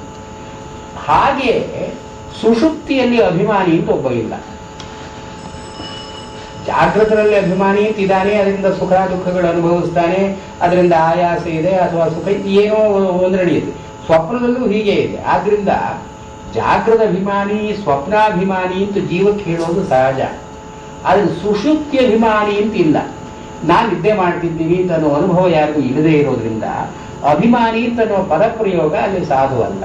ಮತ್ತೇನವನು ಅಂದರೆ ಈ ಸುಷುಪ್ತ ಅವಸ್ಥೆಯಲ್ಲಿ ಏನಿದ್ದಾನೋ ಇವನು ಇಲ್ಲಿ ಎರಡು ಅವಸ್ಥೆಗಳಲ್ಲೂ ಅಭಿಮಾನಿಯಾಗಿರೋದಕ್ಕೆ ಮೂಲ. ಇವನು ಜಾಗೃತ ಅವಸ್ಥೆಯಲ್ಲಿ ಇರುವಾಗಲೇ ಜಾಗೃತ ಅವಸ್ಥೆಗೆ ಅಭಿಮಾನಿ. ಬಿಕಾಸ್ ಅಭಿಮಾನಿ ಶುಡ್ ಬಿ ಡಿಫರೆಂಟ್ ಫ್ರಾಮ್ ಅಭಿಮನ್ಯವಾದವಾದದ್ದು ಯಾವುದು ಅದಕ್ಕಿಂತ ಬೇರೆಯಾದದ್ದು. ಅದು ಅನುಭವ, ನಾನು ಅನುಭವಿಸ್ತಾ ಇದ್ದೀನಿ ಅಂತಂದ್ರೆ ಅನುಭವ ಬೇರೆ, ನಾನು ಬೇರೆ. ನಾನು ಇಲ್ಲಿ ಕೂತ್ಕೊಂಡಿದ್ದೀನಿ ಅಂದ್ರೆ ಕೂತ್ಕೊಂಡಿರೋ ಜಾಗ ಬೇರೆ, ನಾನು ಬೇರೆ. ಹೀಗೆ ಇದು ಸುಖ, ನಾನು ಸುಖ ಪಡ್ತಾ ಇದ್ದೀನಿ ಅಂದ್ರೆ ಸುಖ ಬೇರೆ, ಪಡ್ತಾ ಇರೋನು ಬೇರೆ. ನನಗೆ ದುಃಖ ಆಗ್ತಾ ಇದೆ ಅಂದ್ರೆ ದುಃಖ ಬೇರೆ, ಇವನು. ಸೊ ಅಭಿಮಾನದಲ್ಲಿ ಯಾವಾಗಲೂ ದ್ವಂದ್ವ ಇದೆ, dichotomy of the experienced and the experiencer. ಅನುಭೂತವಾದದ್ದು ಅನುಭವ. ಇದನ್ನು ಏನು ಕರೀತಾರೆ? ಅಭಿಮಾನಿ, ಅಭಿಮನ್ಯಮಾನ. ಅಭಿಮನ್ಯಮಾನವಾದದ್ದು ಒಂದು, ಯಾವ ವಿಷಯವಾಗ ಅಭಿಮಾನ ಇರುತ್ತೋ ಅದು ಅಭಿಮನ್ಯ. ಯಾರಿಗೆ ಅಭಿಮಾನ ಇರುತ್ತೋ ಅವನು ಅಭಿಮಾನಿ. ಸೊ ಜಾಗೃತ ಅವಸ್ಥೆಯಲ್ಲೂ ಅಭಿಮಾನಿ ಇದ್ದಾನೆ, ಸ್ವಪ್ನಾವಸ್ಥೆಯಲ್ಲೂ ಅಭಿಮಾನಿ ಇದ್ದಾನೆ, ಸುಷುಪ್ತಿ ಅವಸ್ಥೆಯಲ್ಲಿ ಇಲ್ಲ. ಅಂದ್ರೆ ಏನು ಅರ್ಥ ಏನು ಅಂದ್ರೆ ಇವನು ಅಭಿಮಾನಿಯಾಗಿ ಪ್ರತ್ಯೇಕವಾಗಿ ಇಲ್ಲ, ಆದರೆ ಇವನು ಇರೋದ್ರಿಂದಲೇ ಜಾಗೃತ ಅಭಿಮಾನಿ, ಸ್ವಪ್ನಾಭಿಮಾನಿ ಅಂತ ಅನ್ನೋದು ಸಾಧ್ಯ. ಯಾಕೆಂದ್ರೆ ಜಾಗೃತ ಅಭಿಮಾನಿ ಸ್ವಪ್ನಾವಸ್ಥೆಯಲ್ಲಿ ಹೊರಟೋಗ್ತಾನೆ. ಎಲ್ಲಿ ಹೋಗ್ತಾನೆ ಅವನು? ಆ ಜಾಗೃತ ಅವಸ್ಥೆಯಿಂದ ಸ್ವಪ್ನದಲ್ಲಿ ಜಾಗೃತ ಅಭಿಮಾನಿ ಹೊರಟೋಗ್ತಾನೆ, ಸ್ವಪ್ನದಲ್ಲಿ ಸ್ವಪ್ನಾಭಿಮಾನಿ ಸುಷುಪ್ತಿಯಲ್ಲಿ ಹೊರಟೋಗ್ತಾನೆ. ಎಲ್ಲಿ ಹೊರಟೋಗ್ತಾರೆ? ಯಾವಾಗ ಬರ್ತಾರೆ ಅವರು? ಈ ಸುಷುಪ್ತಿಯಲ್ಲಿ ಇರೋನು ಇದ್ರೇನೆ ಅವನು ಜಾಗೃತ ಅವಸ್ಥೆಯಲ್ಲಿ ಅಭಿಮಾನಿ ಆಗ್ತಾನೆ, ಸ್ವಪ್ನಾವಸ್ಥೆಯಲ್ಲಿ ಇನ್ನೊಂದು ಅಭಿಮಾನಿ ಆಗ್ತಾನೆ. ಇದನ್ನು ಸರ್ವಜ್ಞ ಅಂತ ಕರೀತಾರೆ, ಸರ್ವಂಜಾನಾದಿ. ಜಾಗೃತ ಅವಸ್ಥೆಯೂ ಗೊತ್ತು ಇವನಿಗೆ, ಸ್ವಪ್ನಾವಸ್ಥೆಯೂ ಗೊತ್ತು. ತನ್ನ ಅವಸ್ಥೆ ಗೊತ್ತಾಗೋದಕ್ಕೆ ಕಾರಣ ಇಲ್ಲ, ಯಾಕೆಂದ್ರೆ ಅಲ್ಲಿ ಈ ಅಭಿಮಾನಿತ್ವ ಇಲ್ಲ. ನಾನು ನಿದ್ರೆ ಮಾಡ್ತೀನಿ ಅಂತಿಲ್ಲ, ಎಚ್ಚರವಾಗಿದ್ದೀನಿ ಅಂತ ಗೊತ್ತು, ಸ್ವಪ್ನ ಕನಸು ಕಾಣ್ತಾ ಇದ್ದೀನಿ ಅಂತ ಗೊತ್ತು. ಅದು ಇದು ಸರ್ವಂ ಜಾನಾತಿ ಇತಿ ಸರ್ವಜ್ಞ. ಏಷಃ ಅಂತರ್ಯಾಮಿ. ಇದನ್ನ ಇನ್ನೂ ಅಷ್ಟು ಸ್ಪಷ್ಟಪಡಿಸ್ತಾರೆ. ಎರಡು ಹೇಳಿದ್ರಲ್ಲ, ಸರ್ವೇಶ್ವರ ಸರ್ವಜ್ಞ, ಈಶ್ವರ ಆದ ನಿಯಂತ. ಎಲ್ಲವನ್ನೂ ಕೂಡ ಯಾರು ನಿಯಮನ ಮಾಡ್ತಾನೋ ಅವನು ಸರ್ವೇಶ್ವರ. ಎಲ್ಲವನ್ನೂ ಯಾರು ತಿಳ್ಕೊಳ್ತಾ ಇದ್ದಾರೆ, ಎಲ್ಲವನ್ನೂ ಅಂದ್ರೆ ಯಾವುದು? ಇನ್ನೆರಡು ಅವಸ್ಥೆಗಳು, ಜಾಗೃತ ಅವಸ್ಥೆ, ಸ್ವಪ್ನಾವಸ್ಥೆ. ಇದು ಎರಡರಲ್ಲಿ ಆಗೋದನ್ನೆಲ್ಲ ತಿಳಿಯತಕ್ಕವನು ಸರ್ವಜ್ಞ. ಏಷಃ ಅಂತರ್ಯಾಮಿ, ಅಂತಃ ಸ್ಥಿತ್ವಾ ಯಮಯತಿ ಇತಿ. ಅಂದ್ರೆ ಮೇಲೆ ಕಾಣಿಸ್ಕೊಳ್ಳೋಲ್ಲ. ಈಗ ಸುಷುಪ್ತಿ ಅವಸ್ಥೆಯಲ್ಲಿ ಇರೋನು, ಸುಷುಪ್ತ ಸ್ಥಾನದಲ್ಲಿ ಇರೋನು ಒಳಗಿರ್ತಾನೆ. ಅಂತಹ ಸ್ಥಿತ್ವ ಅಂದ್ರೆ ಅವ್ಯಕ್ತನಾಗಿದ್ದುಕೊಂಡು ಅವ್ಯಾಕೃತನಾಗಿ. ಆದ್ದರಿಂದಲೇ ಇಲ್ಲಿ ಅವ್ಯಾಕೃತಾತ್ಮನ ಸಹ ಅಭೇದಂ ಸ್ಫುಟಯಿತು. ಇದು ಆತ್ಮನನ್ನು ಅವ್ಯಾಕೃತ ಅಥವಾ ಅವ್ಯಕ್ತ ಅಂತ ಹೇಳ್ತೀವಲ್ಲ, ಈ ಅವ್ಯಕ್ತವಾಗಿದ್ದು ಯಮಯತಿ. He regulates the two states. So sleep state is inherent in the other two states. ಅದಕ್ಕೆ ಕಾರ್ಷಾಪಣವತ್ತು ಅಂತ ಅವರು ಹೇಳಿದ್ರು. ಹೇಗೆ ಸ್ವಪ್ನಾವಸ್ಥೆಯಲ್ಲಿ ಜಾಗೃತ ಅವಸ್ಥೆ ಅಂತ ಅನ್ನೋದು ಇನ್ಹೆರೆಂಟ್, ಜಾಗೃತ ಅವಸ್ಥೆಯಲ್ಲಿ ಇದ್ದ ಅನುಭವವೇ ಸ್ವಪ್ನದಲ್ಲಿ ನಮಗೆ ಬರೋದು. ಆದ್ರಿಂದ ನಾವು ಕನಸನ್ನು ಕಾಣುವಾಗ ಎಚ್ಚರದಲ್ಲಿ ಇದ್ದ ಹಾಗೆ ನೋಡ್ತೀವಿ ನಾವು, ಬಿಕಾಸ್ ಎಚ್ಚರ ಇಸ್ ಇನ್ಕ್ಲೂಡೆಡ್ ಇನ್ಹೆರೆಂಟ್ ಇದೆ. ಹಾಗೆ ಈ ಸ್ವಪ್ನವೂ ಕೂಡ ಇದು ಸುಷುಪ್ತಿ ಅವಸ್ಥೆಯಲ್ಲಿ ಇಟ್ ಈಸ್ ಡ್ರಾನ್ ಇನ್. ಅಂತಹ ಯಮಯತಿ ಏಷ. ಇದು ಅವ್ಯಕ್ತವಾಗಿದ್ದುಕೊಂಡು ವ್ಯಕ್ತವಾದದ್ದನ್ನು ಆಗಾಗ ತೋರಿಸುತ್ತೆ. ಯೋನಿಹಿ ಸರ್ವಸ್ಯ ಪ್ರಭವಾಪ್ಯಯೌ ಹಿ ಭೂತಾನಾಂ. ಭೂತಾನಾಂ ಎಲ್ಲ ಪ್ರಾಣಿಗಳು ಕೂಡ, ಎಲ್ಲ ವಿಷಯಗಳು ಕೂಡ, ಭೂತ ಅಂತ ಅನ್ನೋದು ಜನರಲ್ ಎಕ್ಸ್ಪ್ರೆಷನ್, ಎಲ್ಲವೂ ಕೂಡ ಎಲ್ಲಿಂದ ಹೊರಗೆ ಬರುತ್ತೆ, ಎಲ್ಲಿ ಹೋಗಿ ಒಳಗೆ ಅಡಗುತ್ತೆ. ಪ್ರಭವ ಅಪ್ಯಯವು. ಪ್ರಭವ ಅಂದ್ರೆ ಉಂಟಾಗತಕ್ಕ ಸ್ಥಾನ, ಅಪ್ಯಯ ಅಂದ್ರೆ ಹೋಗಿ ಸೇರತಕ್ಕ ಸ್ಥಾನ, the place of dissolution, the place of origination. ಪ್ರಭವ ಅಪ್ಯಯವು ಹಿ ಭೂತಾನಾಂ. ಇವನು ಯೋನಿಹಿ ಸರ್ವಸ್ಯ ಎಲ್ಲ ಅಂದ್ರೆ ಜಗತ್ತು ಎಚ್ಚರವಾಗಿರುವಾಗ ಇವರಿಂದ ಹೊರಗೆ ಬರುತ್ತೆ, ನಿದ್ರೆ ಮಾಡುವಾಗ ಇವನು ಒಳಗೆ ಹೋಗಿ ಆಡುತ್ತೆ. ಪ್ರಭವಾಪ್ಯಯೌ ಹಿ Bhutan. It is the source of the world, the emergence of the world, and it is there that the world re-enters. ಎಚ್ಚರದಲ್ಲಿ ನಾನಾತ್ವ ಅಂತ ಬರುತ್ತೆ, ನಿದ್ರೆಯಲ್ಲಿ ಏಕತ್ವ ಅಂತ ತಿರುಗಿ ಅದು ಹೋಗುತ್ತೆ. ಪ್ರಭವ ಅಪ್ಯಯವು. ಆದ್ದರಿಂದ ಇದು ಏಷಃ ಸರ್ವೇಶ್ವರ ಇತ್ಯಾದಿಯಾಗಿ ಹೇಳಿ ಇದನ್ನು ಒಂದು ಖಂಡ ಅಂತ ತಗೊಂಡಿದ್ದಾರೆ. ಇದು ಕೆಲವೇ ವಾಕ್ಯಗಳಿದ್ರೂ ಕೂಡ ಇಲ್ಲಿ ಖಂಡದ ಪ್ರಕ್ರಿಯೆ ಈ ಉಪನಿಷತ್ ಪ್ರಕರಣದಲ್ಲಿ ಇಲ್ಲದೇ ಇದ್ರೂ ಕೂಡ ಕಾರಿಕಾಕಾರರು ಏನ್ ಮಾಡಿದ್ದಾರೆ, ಇದನ್ನು ಒಂದು ಖಂಡ ಅಂತ ತಗೊಂಡು ಅತ್ರ ಏತೇ ಶ್ಲೋಕ ಭವಂತಿ ಅಂತ ಕಾರಿಕೆ ಅನುಭವ ಆಗುತ್ತೆ. ಈ ಅತ್ರ ಏತೇ ಶ್ಲೋಕ ಭವಂತಿ ಅಂತನ್ನೋದು ಕೆಲವು ಉಪನಿಷತ್ತುಗಳಲ್ಲೂ ಬರುತ್ತೆ. ಬೃಹದಾರಣ್ಯಕದಲ್ಲಿ ಬರುತ್ತೆ, ಛಾಂದೋಗ್ಯದಲ್ಲಿ ಬರುತ್ತೆ. ಅತ್ರ ಏತೇ ಶ್ಲೋಕ ಭವಂತಿ ಅಂತ ಒಂದು ಶ್ಲೋಕವನ್ನ ಹೇಳ್ತಾರೆ. ಈ ಶ್ಲೋಕದ ಅಲ್ಲಿ ಉಪನಿಷತ್ತಿನಲ್ಲಿ ಬಂದಾಗ ಇದನ್ನು ಉಪನಿಷತ್ತು ಅಂತ ಅಂದುಕೊಳ್ಳದೆ ಇದ್ರೂ ಬೇರೆ ಉಪನಿಷತ್ತುಗಳು ಅತ್ರ ಏತೇ ಶ್ಲೋಕ ಭವಂತಿ ಅಂತ ಬರುತ್ತೆ. ಅತ್ರ ಈ ಸಂದರ್ಭದಲ್ಲಿ ಅಂದ್ರೆ ಏನು, ಶ್ರುತಿಯಲ್ಲಿ ಹೇಳಿರುವ ಅರ್ಥವನ್ನ ವಿವರಣೆ ಮಾಡೋದಕ್ಕಾಗಿ ಶ್ರುತಿ ತಾತ್ಪರ್ಯ ವಿವರಣಾರ್ಥಂ, ಶ್ರುತಿ ಏನು ಹೇಳಿದೆಯೋ ಇದೇ ಅರ್ಥವನ್ನ ವಿವರಣೆ ಮಾಡೋದಕ್ಕಾಗಿ ಶ್ಲೋಕಾಹ ಭವಂತಿ, ಶ್ಲೋಕಗಳು ಇವೆ. ಭವಂತಿ ಅಂದರೆ ವರ್ತಂತೆ, ಶ್ಲೋಕಗಳು ಇವೆ ಅಂದ್ರೆ ಏನು, ಇದು ಪ್ರಾಚೀನ ಕಾಲದಿಂದ ಶ್ಲೋಕಗಳು ಹೀಗಿದ್ದು ಇಂಥ ಸಂದರ್ಭವನ್ನು ಹೇಳತಕ್ಕಂಥದ್ದು. ಅಂದ್ರೆ ಏನು, ಈ ಶ್ಲೋಕಗಳು ಶ್ರುತಿಗಿಂತ ಪ್ರಾಚೀನ. ಈ ಬೃಹದಾರಣ್ಯಕದಲ್ಲಿ ಛಾಂದೋಗ್ಯದಲ್ಲಿ ಅತ್ರ ಇದೇ ಶ್ಲೋಕ ಭವಂತಿ ಅಂತ ಬರುತ್ತೆ. ಈ ಅತ್ರ ಇದೇ ಶ್ಲೋಕ ಭವಂತಿ ಅಂತ ಅನ್ನೋದು ಇದು ಶ್ರುತಿಗಿಂತ ಪ್ರಾಚೀನವಾದದ್ದು. ಆದರೆ ಅದಕ್ಕೆ ಪೌರುಷೇಯತ್ವ ಅಂತಿದೆ. ಶ್ರುತಿಗಿರುವ ಅಪೌರುಷೇಯತ್ವ ಶ್ಲೋಕಗಳಿಗಿಲ್ಲ. ಶ್ಲೋಕಗಳಿಗೆ ಅಪೌರುಷೇಯ ಅಂತಿದ್ರೆ ಮಂತ್ರ ಅಂತ ಕರೆದು ಬಿಡ್ತಾರೆ. ಮಂತ್ರಕ್ಕೂ ಶ್ಲೋಕಕ್ಕೂ ವ್ಯತ್ಯಾಸ ಏನು, ಮಂತ್ರ ಅಂದ್ರೆ ಅಪೌರುಷೇಯ, ಶ್ಲೋಕ ಅಂದ್ರೆ ಪೌರುಷೇಯ. ಅತ್ರ ಏತೇ ಶ್ಲೋಕ, ಯಾರೋ ಹಿಂದಿನವರು ಮಾಡಿದ ಶ್ಲೋಕಗಳು ಹೀಗಿವೆ. ಸೊ ಈ ಉಪನಿಷತ್ಕಾರರು they take into cognisance the contribution of the human beings. ಇವೆಲ್ಲ ವಿವಿಧ ಸ್ಟೇಟ್ನಲ್ಲಿ ಬಂದದ್ದು ಶ್ರುತಿಗಳು ಅಂತ ಅಪೌರುಷೇಯ ಅಂತ ನಾವು ಅಂದುಕೊಳ್ತೀವಿ. ಇವರು ಇದೇ ಮಾತನ್ನು ಹೇಳೋದಕ್ಕಾಗಿ ಹಿಂದಿನವರು ಹೀಗೆ ಒಂದು ಶ್ಲೋಕ ಮಾಡಿಟ್ಟಿದ್ದಾರೆ. ಅತ್ರ ಏತೇ ಶ್ಲೋಕ ಭವಂತಿ, ಈ ಶ್ಲೋಕಗಳು ಬರುತ್ತೆ. ಸಾಮಾನ್ಯವಾಗಿ ಉಪನಿಷತ್ತಿನಲ್ಲಿ 2 ಶ್ಲೋಕ, 1 ಶ್ಲೋಕ, 3 ಶ್ಲೋಕಕ್ಕಿಂತ ಹೆಚ್ಚಾಗಿ ಬರೋಲ್ಲ. ಉಪನಿಷತ್ ಛಾಂದೋಗ್ಯದಲ್ಲಿ ಬೃಹದಾರಣ್ಯಕದಲ್ಲಿ ಹೇಳುವಾಗ ಒಂದೇ ಒಂದು ಶ್ಲೋಕ ಬರುತ್ತೆ, 2 ಶ್ಲೋಕ ಬರುತ್ತೆ. ಅತ್ರ ಶ್ಲೋಕ ಅಂತ ಒಂದೇ ಒಂದು ಬರುತ್ತೆ, ಅಥವಾ ಅತ್ರ ಏತೇ ಶ್ಲೋಕ 3 ಶ್ಲೋಕ ಬಂದ್ರೆ ಹೆಚ್ಚು, ಅದಕ್ಕಿಂತ ಹೆಚ್ಚಾಗಿ ಬರೋಲ್ಲ. ಇಲ್ಲಿ ಮುಂದಕ್ಕೆ 9 ಶ್ಲೋಕಗಳನ್ನ ಈ ಶ್ರುತಿ ತಾತ್ಪರ್ಯ ವಿವರಣಾರ್ಥವಾಗಿ ಹೇಳ್ತಾರೆ ಅಂತ. ಅತ್ರ ಏತೇ ಶ್ಲೋಕ ಭವಂತಿ, ಈ ಮಾತು this is A very this presents A ನಾಟಿ ಇಶ್ಯೂ. ಇವಾಗ ಇದರ ಮೇಲೆ ವಿಧುಶೇಖರ ಭಟ್ಟಾಚಾರ್ಯ ಅವರೆಲ್ಲ ಏನು ಹೇಳ್ತಾರೆ, ಈ ಕಾರಿಕೆಗಳೇ ಮುಂಚೆ ಇದ್ದದ್ದು, ಅದನ್ನ ನೋಡ್ಕೊಂಡು ಈ ಉಪನಿಷತ್ತು ಅಂತ ಅಂತೀವಲ್ಲ, ಮಾಂಡೂಕ್ಯ ಉಪನಿಷತ್ತು ಇದು ಬಂದದ್ದು. ಮಾಂಡೂಕ್ಯ ಉಪನಿಷತ್ತಲ್ಲಿ ಎಕ್ಸ್ಪ್ಲೈನ್ ಮಾಡೋದಕ್ಕಾಗಿ ಕಾರಿಕೆಗಳು ಬರಲಿಲ್ಲ. ಕಾರಿಕೆಗಳು ಮುಂಚೆ ಇದ್ದದ್ದನ್ನು ನೋಡಿಕೊಂಡು ಒಂದು ಮಾಂಡೂಕ್ಯ ಉಪನಿಷತ್ತು ಅಂತ ಯಾರೋ ಮಾಡಿದ್ರು. ಯಾಕೆಂದ್ರೆ ಮಾಂಡೂಕ್ಯ ಉಪನಿಷತ್ತಲ್ಲಿ ಅತ್ರ ಏತೇ ಶ್ಲೋಕ ಭವಂತಿ ಅಂತ ಬರುತ್ತೆ. ಈ ಅತ್ರ ಏತೇ ಶ್ಲೋಕ ಭವಂತಿ ಅಂತ ನೋಡಿದ್ರೆ ಶಂಕರಾಚಾರ್ಯರು ಮಾತ್ರ ಅಲ್ಲದೇನೆ ರಾಮಾನುಜಾಚಾರ್ಯರು, ರಂಗರಾಮಾನುಜರು ಮತ್ತು ಮಧ್ವಾಚಾರ್ಯ ಎಲ್ಲರೂ ತಗೊಂಡಿದ್ದಾರೆ ಅತ್ರ ಏತೇ ಶ್ಲೋಕ ಭವಂತಿ. ಮಧ್ವಾಚಾರ್ಯರೇನೋ ಇದು ತುಂಬಾ ಪ್ರಾಚೀನ ಕಾಲದ್ದು ಅಂತ ಹೇಳಿ ಮಧ್ವಾಚಾರ್ಯರೇ ಹೇಳ್ತಾರೆ. ಅಂತೂ ಇದು ಈ ಮಾಂಡೂಕ್ಯೋಪನಿಷತ್ತಿಗೂ ಇದಕ್ಕೂ ಸಂಬಂಧ, ನೇರವಾಗಿ ಸಂಬಂಧ ಇಲ್ಲ. ಅಷ್ಟನ್ನು ತಗೊಂಡಿದ್ದಾರೆ.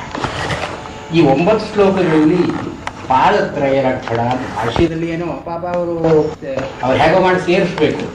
ಅದರಿಂದ ಮುಂದಕ್ಕೆ 9 ಶ್ಲೋಕಗಳನ್ನ ಪಾದತ್ರಯ ಲಕ್ಷಣಂ, ಹಿಂದೆ 3 ಪಾದಗಳನ್ನು ಹೇಳಿದಲ್ಲ, ಜಾಗಸ್ಥಾನ, ಸ್ವಪ್ನಸ್ಥಾನ, ಸುಷುಪ್ತ ಸ್ಥಾನ, ಇದನ್ನು ವಿವರಣೆ ಮಾಡೋದಕ್ಕಾಗಿ ಈ ಶ್ಲೋಕಗಳು ಬರುತ್ತೆ, ಮುಂದಿನ ಶ್ಲೋಕಗಳು ಬರುತ್ತೆ ಅಂತ ಹೇಳ್ಕೊಂಡು ಹೊರಟಿದ್ದಾರೆ. ಬಹಿಪ್ರಜ್ಞೋ ವಿಭುರು ವಿಶ್ವೋ ह्यन्तः प्रज्ञस्तु तैजसः घनप्रज्ञस्तथा प्राज्ञ ಏಕ ಏವ ತ್ರಿಧಾ ಸ್ಮೃತಃ. ಇದೊಂದು ಶ್ಲೋಕ ರೂಪವಾಗಿಯೇ ಇದೆ. ಇಲ್ಲಿ 3 ಪಾದಗಳನ್ನು ಹೇಳ್ತಾರೆ. ಏಕ ಏವ ತ್ರಿಧಾ ಸ್ಥಿತಃ, ಉಪನಿಷತ್ತಿನಲ್ಲಿ ಇಲ್ಲದೇ ಇರೋ ಭಾಗ ಇದು. ಏಕ ಏವ ಅನ್ನೋದು ಅವಧಾರಣಾರ್ಥ. ಈ ಏವಕಾರೋ ಅವಧಾರಣಾರ್ಥಂ. ಅವಧಾರಣ ಅಂದರೆ ಏನು? ಒತ್ತಿ ಹೇಳ್ತಕ್ಕಂಥದ್ದು. To leave an emphasis. ಏಕ ಏವ, ಇರೋನು ಒಬ್ಬನೇ. ತ್ರಿಧಾ ಸ್ಮೃತಃ, 3 ಬಗೆಯಾಗಿ ಸ್ಮೃತಃ. ಇಲ್ಲಿ ಪಾಠಾಂತರಗಳಿದೆ. ತ್ರಿಧಾ ಸ್ಮೃತಃ ಅಂತ ಒಂದು ಪಾಠ ಇದೆ, ತ್ರಿಧಾ ಮತಃ ಅಂತ ಒಂದು ಪಾಠ ಇದೆ, ತ್ರಿಧಾ ಸ್ಥಿತಃ ಅಂತ ಒಂದು ಪಾಠ ಇದೆ. 3 ಪಾಠ ಇದೆ ಬೇರೆ ಪ್ರತ್ಯೇಕ. ಇದು ಪಾಠಾಂತರಗಳು. ಈ ಸ್ಮೃತಃ ಅಂತನ್ನೋ ಮಾತಿಗೆ ಏಕ ಏವ, ಒಬ್ಬನೇ, ತ್ರಿಧಾ ತ್ರಿಪ್ರಕಾರೇಣ, ಪ್ರಕಾರತ್ರಯ 3 ಪ್ರಕಾರಗಳಲ್ಲಿ, ಭಾತಿ ಇತಿ ಬ್ರಹ್ಮವಿದ್ಭಿಃ ಸ್ಮೃತಃ. ತಿಳಿದವರು ಒಬ್ಬನೇ ಆತ್ಮ 3 ಬಗೆಯಾಗಿ ಕಾಣಿಸ್ಕೊಳ್ತಾ ಇದ್ದಾನೆ.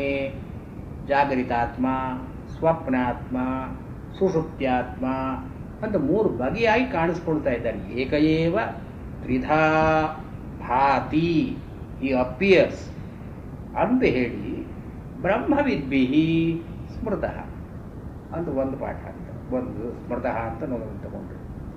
ಸ್ಥಿತಃ ಅಂತ ತಗೊಂಡ್ರೆ ಏಕ ಏವ ಸ್ಥಿತಃ, ಇರೋನೊಬ್ಬನೇ ಆತ್ಮ, 3 ಅವಸ್ಥೆಗಳಲ್ಲೂ ಕೂಡ ಒಬ್ಬನೇ ಆತ್ಮ ಸ್ಥಿತಃ. ಆದರೆ ಹೇಗೆ?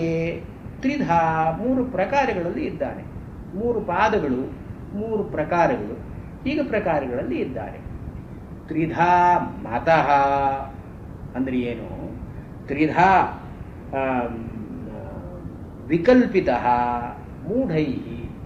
ಸಾಮಾನ್ಯದಲ್ಲಿ ವ್ಯವಹಾರದಲ್ಲಿ ಇರೋರು ಜನ ಇವನು ಒಬ್ಬನನ್ನೇ 3 ಅಂತ ಪರಿಗಣಿಸ್ತಾರೆ. ವಿಕಲ್ಪ ಅಂದರೆ ಸರಿಯಾಗಿ ತಿಳುವಳಿಕೆ ಇಲ್ಲದೇನೆ ನಿದ್ರೆ ಮಾಡ್ತಿರೋನು ಬೇರೆ, ಎಚ್ಚರವಾಗಿರೋನು ಬೇರೆ, ಕನಸು ಕಾಣ್ತಾ ಇರೋನು ಬೇರೆ ಅಂತ. ಮತಃ ಮೂಢೈ. ಏಕಏವ, ಒಬ್ಬನೇ ಇದ್ದರೂ ಕೂಡ ಜನಗಳು ತಿಳುವಳಿಕೆ ಇಲ್ಲದೆ ಇದ್ದವರು ಏನು ಮಾಡ್ತಾರೆ? 3 ಅಂತ ಅಂದುಕೊಳ್ತಾರೆ. ಜಾಗರಿತಾತ್ಮ, ಸ್ವಪ್ನಾತ್ಮ, ಸುಷುಪ್ತ್ಯಾತ್ಮ ಅಂತ ಹೇಳಿ ಹೀಗೆ ತ್ರಿಧಾ ಮತಃ ವಿಕಲ್ಪಿತಃ ಮೂಢೈ. ಆ ಪರಮಾರ್ಥ ದೃಷ್ಟಿಯಿಂದ 1, ವ್ಯವಹಾರ ದೃಷ್ಟಿಯಿಂದ 3. ಯಾವುದು 3? ಬಹಿಃಪ್ರಜ್ಞಃ.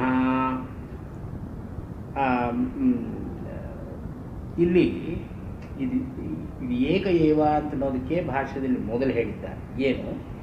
ಪರ್ಯಾಯೇಣ ತ್ರಿಸ್ಥಾನತ್ವಾತ್ ಸೋಹಂ ಇತಿ ಸ್ಮೃತ್ಯ ಪ್ರತಿಸಂಧಾನಾಚ್ಚ ಸ್ಥಾನತ್ರಯ ವ್ಯತಿರಿಕ್ತತ್ವಂ ಏಕತ್ವಂ ಶುದ್ಧತ್ವಂ ಅಸಂಗತ್ವಂಚ ಸಿದ್ಧಂ ಇತಿ ಅಭಿಪ್ರಾಯಃ. ಇಲ್ಲಿ ಶಂಕರ ಭಾಷ್ಯ ಅಂತ ಏನಂತಾರೋ ಈ ವಾಕ್ಯಕ್ಕೂ ಅವರು ಬೃಹದಾರಣ್ಯಕದಲ್ಲಿ ಇದೇ ಸಂಬಂಧದಲ್ಲಿ ಹೇಳೋ ಮಾತಿಗೂ ವ್ಯತ್ಯಾಸ ಇದೆ. ಆದ್ದರಿಂದ ಬೃಹದಾರಣ್ಯಕ ಭಾಷ್ಯ ಶಂಕರಾಚಾರ್ಯರದ್ದು ಆಗಿದ್ದರೆ ಇದು ಶಂಕರಾಚಾರ್ಯರದ್ದು ಅಂತ ಅನ್ನೋದಕ್ಕೆ ಸ್ವಲ್ಪ ತೊಂದರೆ. ಇಲ್ಲಿ ಏನು ಹೇಳ್ತಾ ಇದ್ದಾರೆ ಇವರು? ಪರ್ಯಾಯೇಣ, ಇದು ಪರ್ಯಾಯವಾಗಿ ಅಂದರೆ ಒಂದು ಅಲ್ಲದೆ ಇನ್ನೊಂದು, ಒಂದನ್ನು ಬಿಟ್ಟು ಇನ್ನೊಂದು. ಅಂದರೆ ನ ಯುಗಪತ್, ಒಟ್ಟಿಗೆ 3 ಅವಸ್ಥೆಗಳು ಇರೋಲ್ಲ. ಜಾಗೃತಾವಸ್ಥೆ ಇದ್ದಾಗ ಸ್ವಪ್ನಾವಸ್ಥೆ ಇಲ್ಲ, ಸುಷುಪ್ತಿ ಅವಸ್ಥೆ ಇಲ್ಲ. ಸ್ವಪ್ನಾವಸ್ಥೆ ಇದ್ದಾಗ ಜಾಗೃತ ಅವಸ್ಥೆ ಇಲ್ಲ, ಸುಷುಪ್ತಿ ಅವಸ್ಥೆ ಇಲ್ಲ. ಸುಷುಪ್ತಿ ಅವಸ್ಥೆ ಇದ್ದಾಗ ಜಾಗೃತ ಅವಸ್ಥೆ ಇಲ್ಲ, ಸ್ವಪ್ನಾವಸ್ಥೆ ಇಲ್ಲ. ಒಂದಿಟ್ಟು ಇನ್ನು 2 ಇಲ್ಲ. ಇದು ಪರ್ಯಾಯ. ಪರ್ಯಾಯ ಅಂದರೆ ಏನು? ನ ಯುಗಪತ್, ಒಟ್ಟಿಗೆ 3 ಇರೋದು ಸಾಧ್ಯ ಇಲ್ಲ. ಪರ್ಯಾಯೇಣ ತ್ರಿಸ್ಥಾನತ್ವಾದ್, ಹೀಗೆ ಪರ್ಯಾಯದಿಂದ 3 ಸ್ಥಾನಗಳಿರೋ ಕಾರಣದಿಂದ 1. 2ನೇದು ಅಂದರೆ ಒಂದೇ ಆತ್ಮನಿಗೆ ಪರ್ಯಾಯದಿಂದ ಇದು 3 ಇದೆ. ಇವನೇ ಏಕಏವ ಅಂತ ಅನ್ನೋದಕ್ಕೆ ಅರ್ಥ ಹೇಳ್ತಾ ಇರೋರು. ಏಕಏವ ಅಂದರೆ ಏನು? ಒಬ್ಬನೇ ಆತ್ಮ ಎಚ್ಚರವಾಗಿದ್ದಾನೆ, ಅವನು ತಿರುಗಿ ಎಚ್ಚರವಾದಾಗ ನಾನೇ ಕನಸು ಕಂಡೆ ಅಂತಂತಾನೆ, ಮತ್ತೆ ನಾನೇ ನಿದ್ದೆ ಮಾಡಿದೆ ಅಂತ ಅಂದ್ಕೊಳ್ತಾರೆ. ಇದು ತ್ರಿಸ್ಥಾನ, 3 ಸ್ಥಾನಗಳು ಒಬ್ಬನಿಗೇನೆ. ಮತ್ತು ಸೋಹಂ ಇತಿ ಸ್ಮೃತ್ಯ ಅಂದರೆ apart from the contents of experience, the experiencer hood also continues. ನಾನು ಎಚ್ಚರವಾಗಿದ್ದವನೇ ಕನಸು ಕಂಡೆ, ಕನಸು ಕಾಣ್ತಾ ಇದ್ದವನೇ ನಿದ್ದೆ ಮಾಡಿದೆ, ನಿದ್ದೆ ಮಾಡ್ತಾ ಇದ್ದವನೇ ಎಚ್ಚರಗೊಂಡೆ. ಸಹ ಅಹಂ ಇತಿ ಸ್ಮೃತ್ಯ. ಇಲ್ಲಿ ವಿಚ್ಛಿತ್ತ ಯಾರಿಗೂ ಬರೋಲ್ಲ. ಮಲ್ಕೊಂಡವನು ಬೇರೆ ಎಚ್ಚೆತ್ತವನು ಬೇರೆ ಅಂತನ್ನೋ ಹಾಗಿಲ್ಲ. ರಿಪ್ಯಾನ್ ಮಿಕ್ಕರ್ಗಾಯ್ತೇನೋ ಹಾಗೆ, ಮಿಕ್ಕ ಸಾಮಾನ್ಯವಾಗಿ ಆಗೋಲ್ಲ ನಮಗೆ. ಇದು ಸೋಹಂ ಇತಿ ಸ್ಮೃತ್ಯ ಪ್ರತಿಸಂಧಾನಾಚ. The 3 states are entirely different, but the I-hood, the I-ness, ಈ ಈಗೋಹುಡ್, ಅದು ಪ್ರತಿಸಂಧಾನ 2-3 ಒಟ್ಟಿಗೆ ಸೇರಿಸುತ್ತೆ. ಆಮೇಲೆ ಇದೆಲ್ಲ ಸರಿ ಆಗುತ್ತೆ. ಈ ಮುಂದಿಂದ ಹೇಳ್ತಾರಲ್ಲ, ಇದು ಶಂಕರಾಚಾರ್ಯರ ಪೊಸಿಷನ್ಗೆ ವಿರುದ್ಧವಾದದ್ದು. ಸ್ಥಾನತ್ರಯ ವ್ಯತಿರಿಕ್ತತ್ವಂ ಏಕತ್ವಂ ಶುದ್ಧತ್ವಂ. ಈ 3 ಸ್ಥಾನಗಳಿಗಿಂತ ಬೇರೆಯಾದದ್ದು. ಇದನ್ನು ಆಚಾರ್ಯರು ಎಲ್ಲಿ ಹೇಳೋಲ್ಲ, ತುರಿಯ ಅಂತ ನಾವು ಮಾತಿಗೆ ಇದು ಗಮಕ.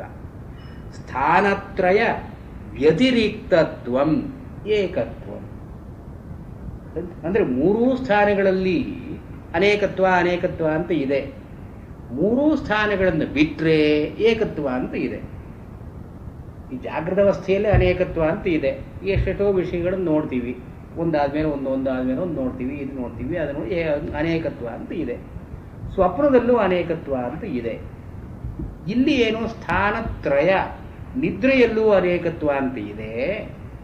ಈ 3 ಸ್ಥಾನಗಳಿಗಿಂತ ಬೇರ್ಪಟ್ಟು ಇರೋದು ಒಂದು ಸ್ಥಾನ ಇದೆ, ಅದು ಏಕತ್ವ ಶುದ್ಧತ್ವ. ಇದು ಆಚಾರ್ಯರ ಅಭಿಪ್ರಾಯವೂ ಅಲ್ಲ. ಈ ಹಿಂದಿನ ಉಪನಿಷತ್ ಮಾತಿಗೂ ಸರಿ ಹೋಗಿ ಏಷ ಏವ, ಯಾರು ಸುಷುಪ್ತ ಸ್ಥಾನದಲ್ಲಿದ್ದಾನೋ ಅವನೇ ಅಂತ ಹೇಳಿರೋದು ಅಲ್ಲದೇನೆ ಅವನ ಪ್ರಜ್ಞಾನ ಘನ, ಸರ್ವೇಶ್ವರ,